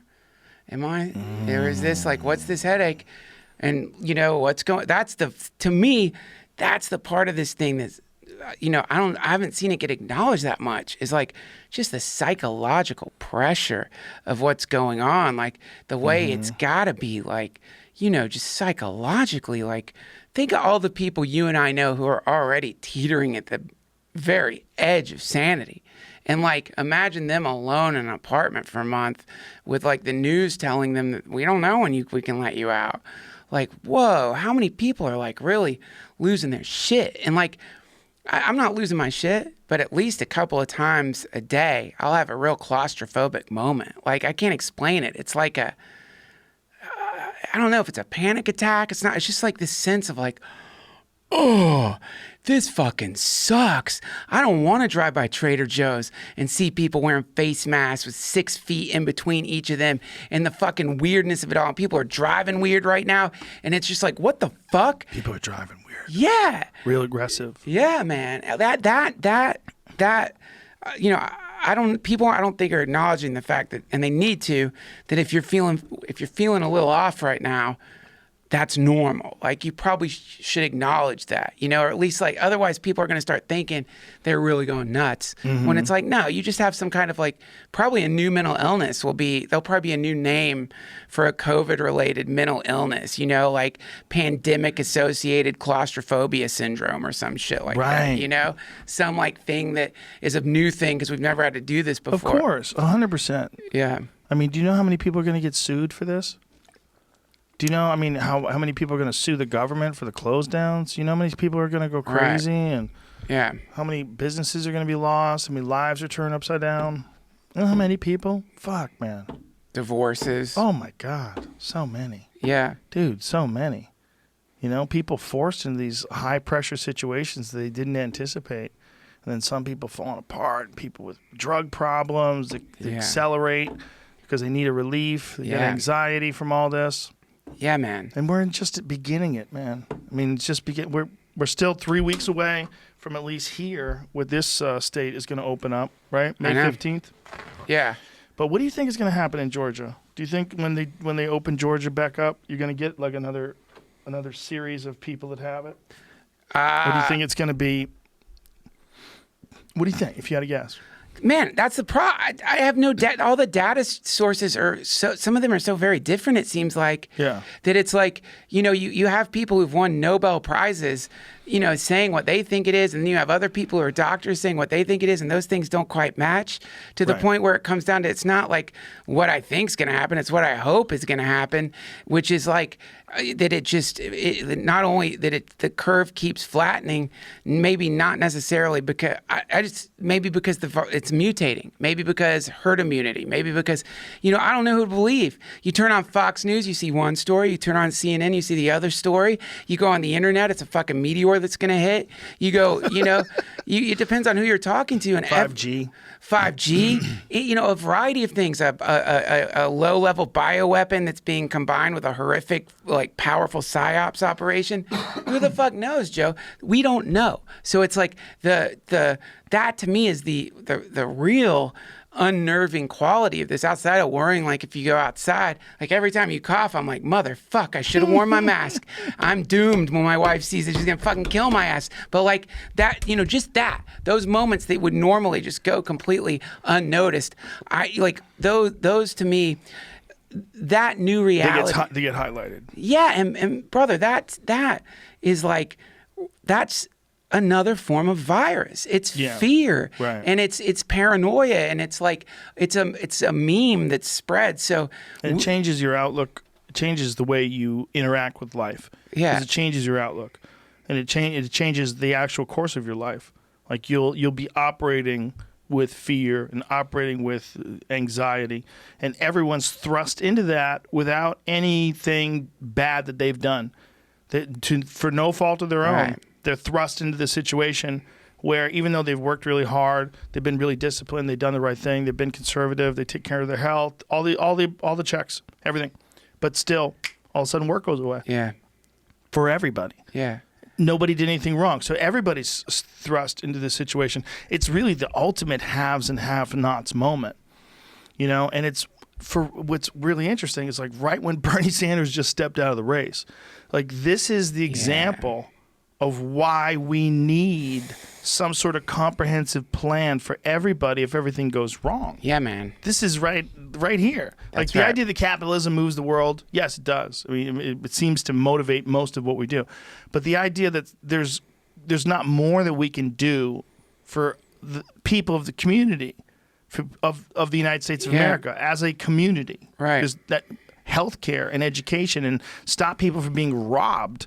Like, stop some predatory lending. Stop all these things that you can clearly see people are just getting fucked over from. Yeah. Spend more money on healthcare. Like, we need that now. Like, we went through a nice, sweet spot where there was no real problems other than occasional little blips of bad flus and bad diseases, and we squashed them real quick. This is a big one that hit the whole – and this is only – as far as, like, terrible pandemics, the amount of people that it kills – per people that get it is not as high as it is for some of the more horrendous diseases. Right. We got lucky. We should prepare for the worst. We should prepare for airborne Ebola, okay? Right. We should prepare for all that shit. We should think about it the way we think about arms races. Yeah. Like how much money they put into the military and how much money they put into the war against viruses. Well, the war against viruses just killed 50,000 people at home. Imagine if China had launched missiles into American cities and killed 50,000 people. We would be at fucking war. All of our resources would be dedicated to that, right? Right. Well, why aren't all of our resources being dedicated to fighting off fucking diseases and viruses? Question. This is a real wake-up call for that. It's also a wake-up call for power grid people that are worried about the power grid go down. It's a wake-up call for people that haven't had food stockpiled in their house. Wake-up call for people that are living extended, like they've really extended their reach as far as how much their rent is and how much their car payment is, and they're really stretching it. Well, boom, something like this happens, and you're never going to play catch up. Right. You're barely keeping up with your lifestyle before all this went down. Yeah. And again, through no fault of your own. So you got to kind of prepare now. People are going to have to look at this like, okay, now we know something can happen that we never thought could happen before, and the whole world shuts down. Yeah. Now we know. That's it. But we should act accordingly in like how we run things. Now we know. Well, that's the silver lining. I mean, like, that's the silver lining. It's like when you have a thing happen that you realize, like, whatever, like in your car, you get lucky and you notice that the tire is like super flat and you fill it up. You just didn't notice or whatever. You see a thing and it saves you from a later fucking thing that could have been a million times worse. But, man, the wake up call to me is like, it's no joke that you need to at least be on like some terms with your neighbors, and it's no joke that you need to understand how to do like how to grow food out of the ground and some like basic first aid and stuff like that, and also to always have gas in your car, man. Like we the other day we went to get groceries, and like fucking left a credit card at the house, right? And like, but the car was kind of low on fuel because I hadn't gassed it up like I should have, right? And the combination of suddenly not being able to put gas in the car and these two dumb mistakes, it wasn't just a normal shitty day where your car runs out of gas. Now it's your car's run out of gas during a pandemic, meaning you got to call somebody to come and put gas in your car or walk somewhere to get gas. That's a whole different walk than before. And that's asking someone to come and help you is kind of like asking them, hey, would you mind like taking a chance? I mean, I know you're wearing a mask and everything, but you know what I mean? So suddenly fuck ups in this kind of environment, they mean a lot more than fuck ups in like the previous world that we were in. And that's teaching me a real kind of responsibility, like having some cash on hand, like stuff like that. Like what we should always be doing that. And to me, that is one of the, and I hate everyone's using the term silver lining right now. And it's like, anytime you say it, it's like, yeah, it's a silver lining on like people who drowned in their own fucking mucus. It's not it's fucked up. But I guess one of the silver linings in it is just that, the fact that it's like, look, man, Trump just was talking about maybe we should inject ourselves with Lysol. Okay. How crazy is that video? Have you seen the one when they focus on the lady who's a science advisor and she's sitting there listening to him say all this shit? Yeah. Yeah. Have you seen that? I have. You only see I've Sam seen Harris tweeted it. And it's he said, when you look into the abyss looks into you. That's it. That's it. But also in that look, I saw her thinking like, listen, motherfuckers, who's in line? You want this job? I'm doing what I can to steer this crazy ship as best as I fucking can, and there's not much I could do. But it's like, you see somebody seriously say to an entire planet that it might be a good idea to inject Lysol into your body. Let's hear it. Let me hear it. Start from the beginning. I think you got to actually double click on it. On my computer, I had to get the sound out of it. Nothing. Like, what the fuck? Did you hear that whisper? No, I don't hear. That was Duncan. That was me. Oh, Jesus Christ. I was like, what the fuck is that? It's haunted. Anyway, bottom line is he's saying wacky shit, and the focus is on this lady. And as she's watching him, she's like, I can't even fucking believe I have to handle this. Yeah, and she does. Dude, but to me, I see we could get the disinfectant into their body. That's maybe possible. We could get them to drink Lysol. Light. Powerful light. We could use light to kill it from outside or inside. I don't know how you do it. There you go. Because you see a thing like that, and it's like, okay, lean into that. Like, that's going to, lean into that as the thing that you can count on. That's a thing saying inject Lysol. That's the kind of thing where, your craziest friend, if they said that to you, you'd be considering, calling their friends or their mom to be like, hey, Jack, he's having, a hardcore manic episode. He's talking about injecting Lysol into himself. You better do something. That's the fucking president. And to me, what that tells me is, motherfucker, you need gas in your car. You need to make sure your phone is juiced up. You know what I mean? You need to make sure that you are you got to be ready. You got to be ready, because if we think we're going to lean into some imaginary hammock made of people who are saying that we should inject ourselves with Lysol, then then it's our fault. That's because it's let's say you went and you went into the forest and you got attacked by a tiger, but right before you went into the forest, you said to somebody, hey, do you think I should go in that forest? There are tigers there? And they're like, no. And then they start shooting up with Lysol. You know what I mean? If you go in that forest and the tiger gets you, that's your fault. You fucking listened to a dude who thought you could shoot up Lysol. You know what I mean? That's your fault.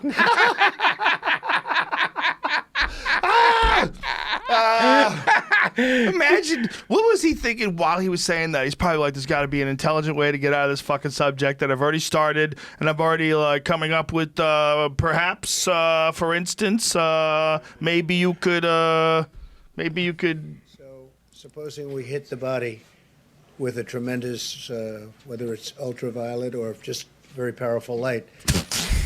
And I think you powerful said light that has him in check, but you're going to test it. And then I said, supposing you brought the light inside the body, which you can do either through the skin or in some other way. And I think you said you're going to test that too. Sounds interesting. Right, and then I see the disinfectant where it knocks it out in a minute, 1 minute. And is there a way we can do something like that by injection inside or almost a cleaning? Because you see it gets in the lungs and it Cleaning? there's a tremendous number of the lungs. So it'd be interesting to check that. Yeah. A cleaning of the lungs. Can we take your lungs out Just and spray them with Spray them Lysol? down. Put your lungs through a car wash. Like what? Yeah. What a crazy thing to say. I mean, A cleaning. a cleaning. Give him a cleaning. Yeah. Imagine like being his doctor and you have to listen to him say this. Like, so why don't you do like the disinfectant? You know, inside as like a cleaning. Can you dip my liver in bleach? Can you take my liver out and just microwave it? So to me, you see that and it's like, okay, well, I'm not quite certain that is where I'm going to get my data stream from because that's a Lysol person. But then there must be like a thing we can do regardless of the fact that clearly, Bro, you wouldn't even talk like that on a podcast. dude, I would never say that in a million years. But imagine you have zero expertise in a certain subject. You're talking to someone who's like some expert in this said subject, and you're proposing these outlandish, like you're on a podium. You're not even having a private conversation. Yeah. In front of everybody. You're somehow or another having a side conversation where you're proposing these ridiculous ideas that show that you don't understand how disinfectant works.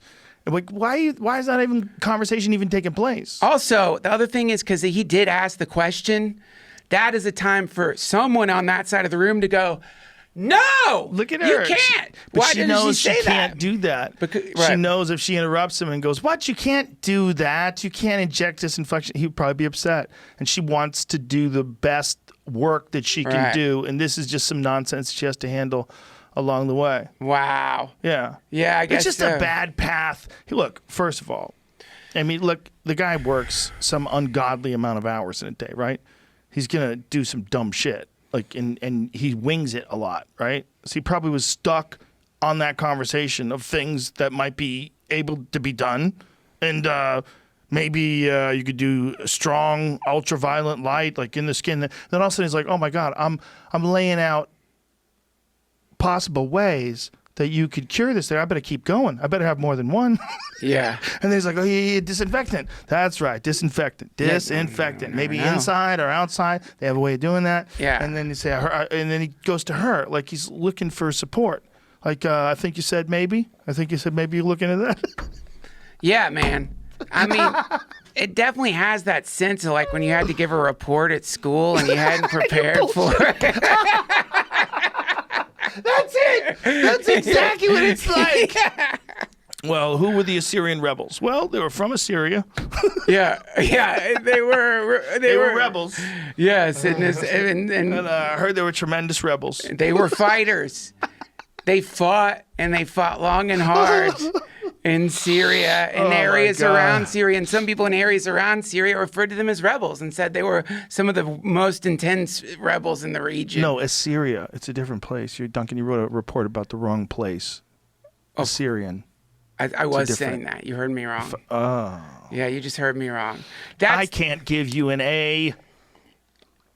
Yeah, man. There's like... And How many times did you bullshit your way through like those things in high school? Bullshit every time. A lot of the times, man. I mean, I got like, I think it was the Red Badge of Courage, which even now I can't remember I think it's about the Revolutionary War.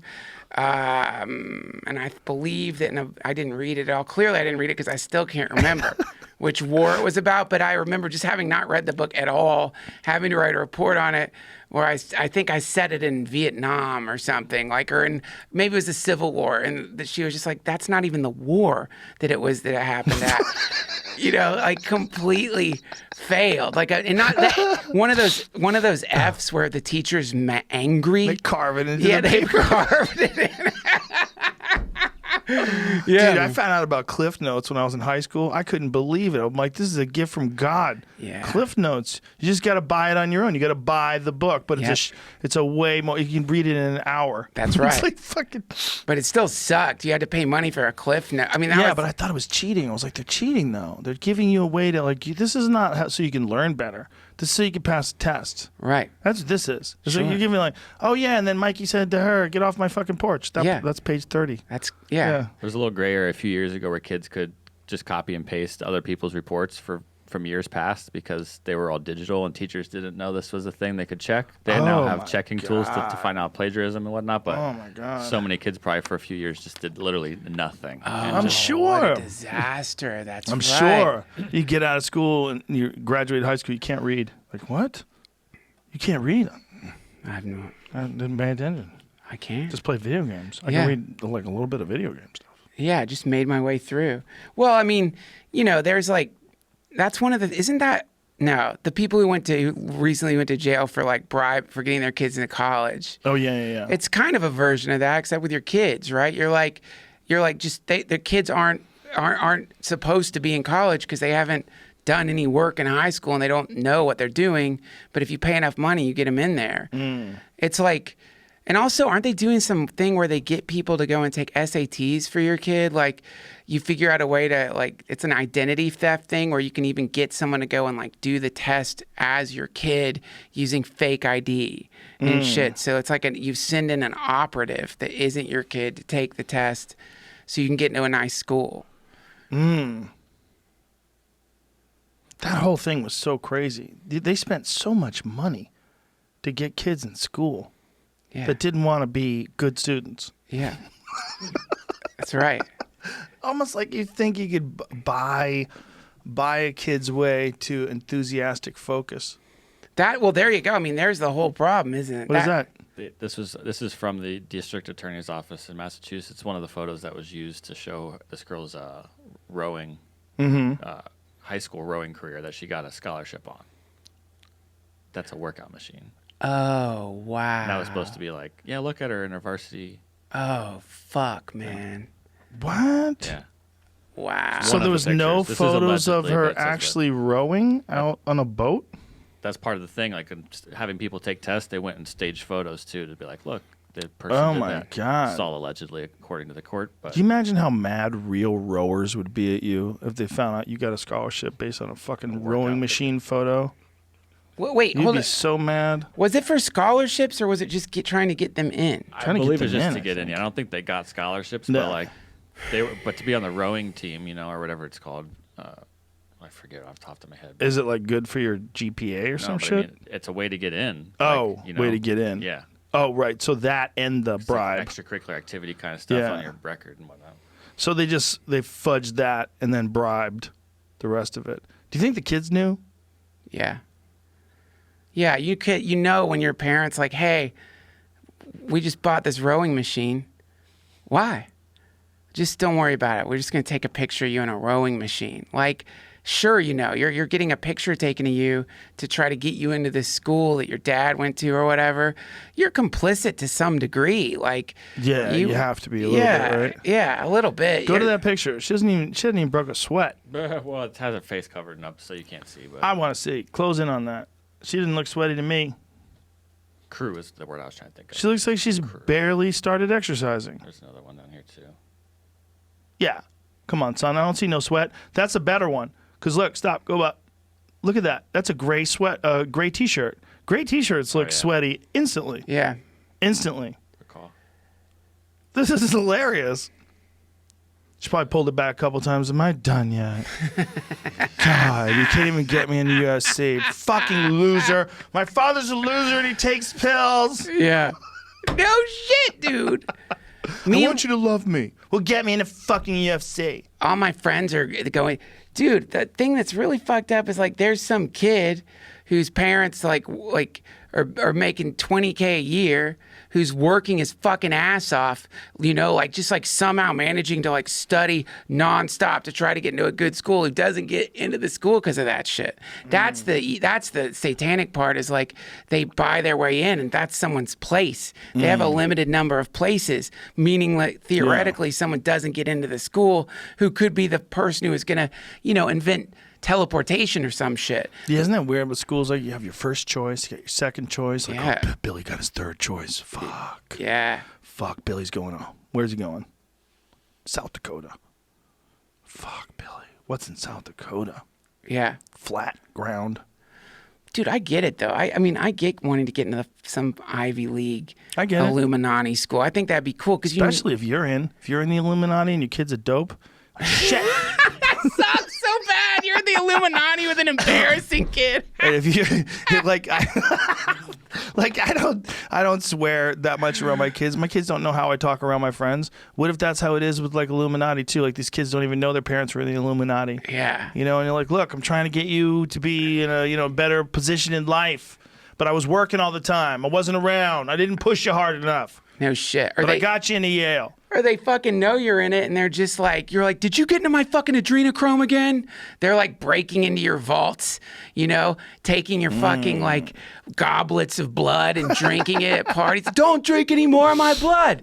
You have to stop this, you know? You Like, join them into Skull and Bones. Don't they bring their kids to Skull and Bones? I don't think so. I think they do. I think they once they're in, their son turns 30, they say, son, I'm going to show you something. They take them to the Skull and Bones. Oh, Don't they? They fuck. bring them in? No, if you go to school there, you get into it, right? That's how you. I think that's how you get in the school.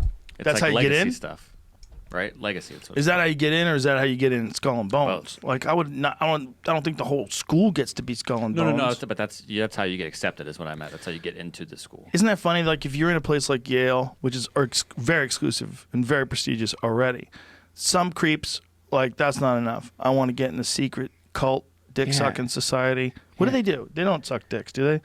Well, you know what? Wasn't there a rumor that they make each other blow each other on take photos of it so that they have something over them? That was what's one of the crazy online conspiracy One of the theories, rumors, right? yeah. That they make every guy suck a dick and they take Polaroids of it, and so they always have it. They hold over you. I think that's just fraternity stuff. But yeah, Is that normal fraternity stuff? I mean, Bert's talked about that biscuit Right. thing, whatever for it. Yeah, they would jerk off on a biscuit, right? Yeah, that's the circle jerk thing. And the last guy to come had to Yeah. eat the biscuit. But no one's really doing it except for the one idiot that.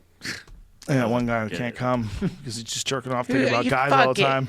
And he, You just go, yeah. I sucked a bunch of my friends' dicks. Who's fucking cares? I mean, aren't we in a time now where like a picture of me emerges sucking all my friends' dicks? I think there's more to it So than what? that. I think they peg you or something. They take pictures of what? them wearing a strap on. So you got pegged. Yeah, you but wanted some to be people in the don't want Skull and everybody, they want to rise through the branch at Raytheon and get to the top. Everyone at Raytheon gets pegged. Like, well, that's just like, fuck it. Like, yeah, we all get pegged. Now what? Well, so what? We're inventing bombs. Now, Yeah. like, who cares? Of course we get pegged. Yeah, but the guy's wearing a goat costume. So what? I like to wear a goat costume when I get pegged. I like too much kinky shit. It's like, God damn it. I hope we get to a time where like they take pictures of someone doing a fucking thing that's legit fucked up so that, and they get banished for it. It's like, God forbid, like I can't even imagine the Polaroids that could emerge of weird shit I've done. I could only imagine. You can't imagine. I can't. But that being said, it's like, yeah, I wonder what the initiation. I get it. Like it is. Look, let's face it. You're not going to It's job at probably Raytheon. fun to be a part of a little tiny group that's a part of an exclusive group, right? You got the exclusive group, that's Yale, and then you get the little Skull and Bones. We all get together, all brothers in the room. They probably have like secret words they have to say in Latin Yeah. and shit. Yeah, I mean, that's the thing. I imagine, based on the way I have come to understand things, whatever it is way more boring than we imagine. Because, you know what I mean? Like, when you don't know what a thing is, you always Right. project the worst thing on it. My guess is it's boring as fuck. It's probably just some college bullshit Yeah. where people who are in a frat sit around and, like, make dumb jokes and do stupid shit, and it's nothing. And They when- probably don't even peg you. They probably just take a Polaroid of your asshole. Got it. Look. We got Keep your mouth shut. Yeah, we have File a it away, picture of your Wilson. asshole. It's your soul's fingerprint. show anybody. It's your soul's fingerprint. Imagine your asshole told a lot about you. That's the Like big you look discovery. at a person's eyes, you know, and you see their soul. It's the windows to the soul. What if the asshole is like, you could really know whether you like someone just by looking at their asshole? But There's like- something about the asshole tells you things. Books come out decoding your asshole. Yeah, like people read hands. They read fingerprints. Why Yeah. can't they read assholes? I bet assholes tell you a lot, just like someone's eyebrows do. Like someone's got like mean eyebrows. Like, whoa, that guy looks aggressive. A I don't palm trust reader. if a guy's got big, thick, bushy eyebrows and he's not mean. I get suspicious. He's all friendly with these big, crazy fucking eyebrows. But all the villains have big, crazy eyebrows. They're all angry. They have those crazy eyebrows. Yeah. Right? Yeah. It's just like, man, for one, here's probably for sure, we don't know that you can't tell a person's future from their asshole yet because no don't one's know. thought of it. That could be the new thing that people pick up as a business during this pandemic. Yeah. Asshole reading. Yeah.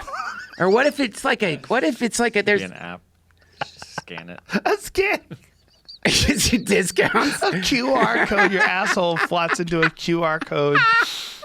All this time we've been Yeah. looking for alien signals from space. We didn't know it was in our assholes. Yeah, it was all of the photos of our assholes. If you put them together on a grid, it gives us the diagram of how to build a spaceship to get out of here.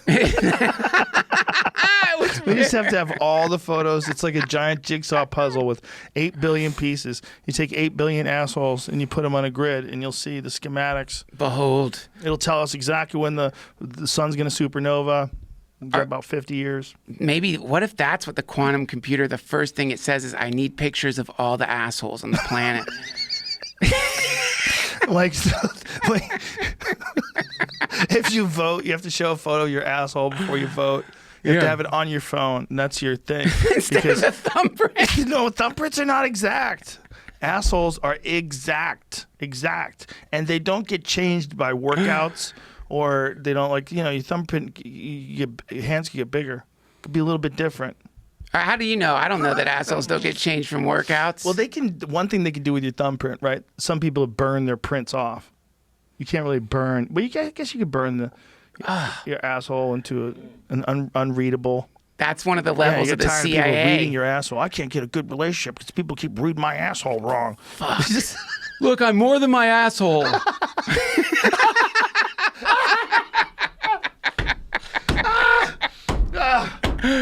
Let's end with that. Okay. Dude, we just did 3.5 hours. Holy shit, man. It I went know. by so It's fast. crazy. It's 4 o'clock already.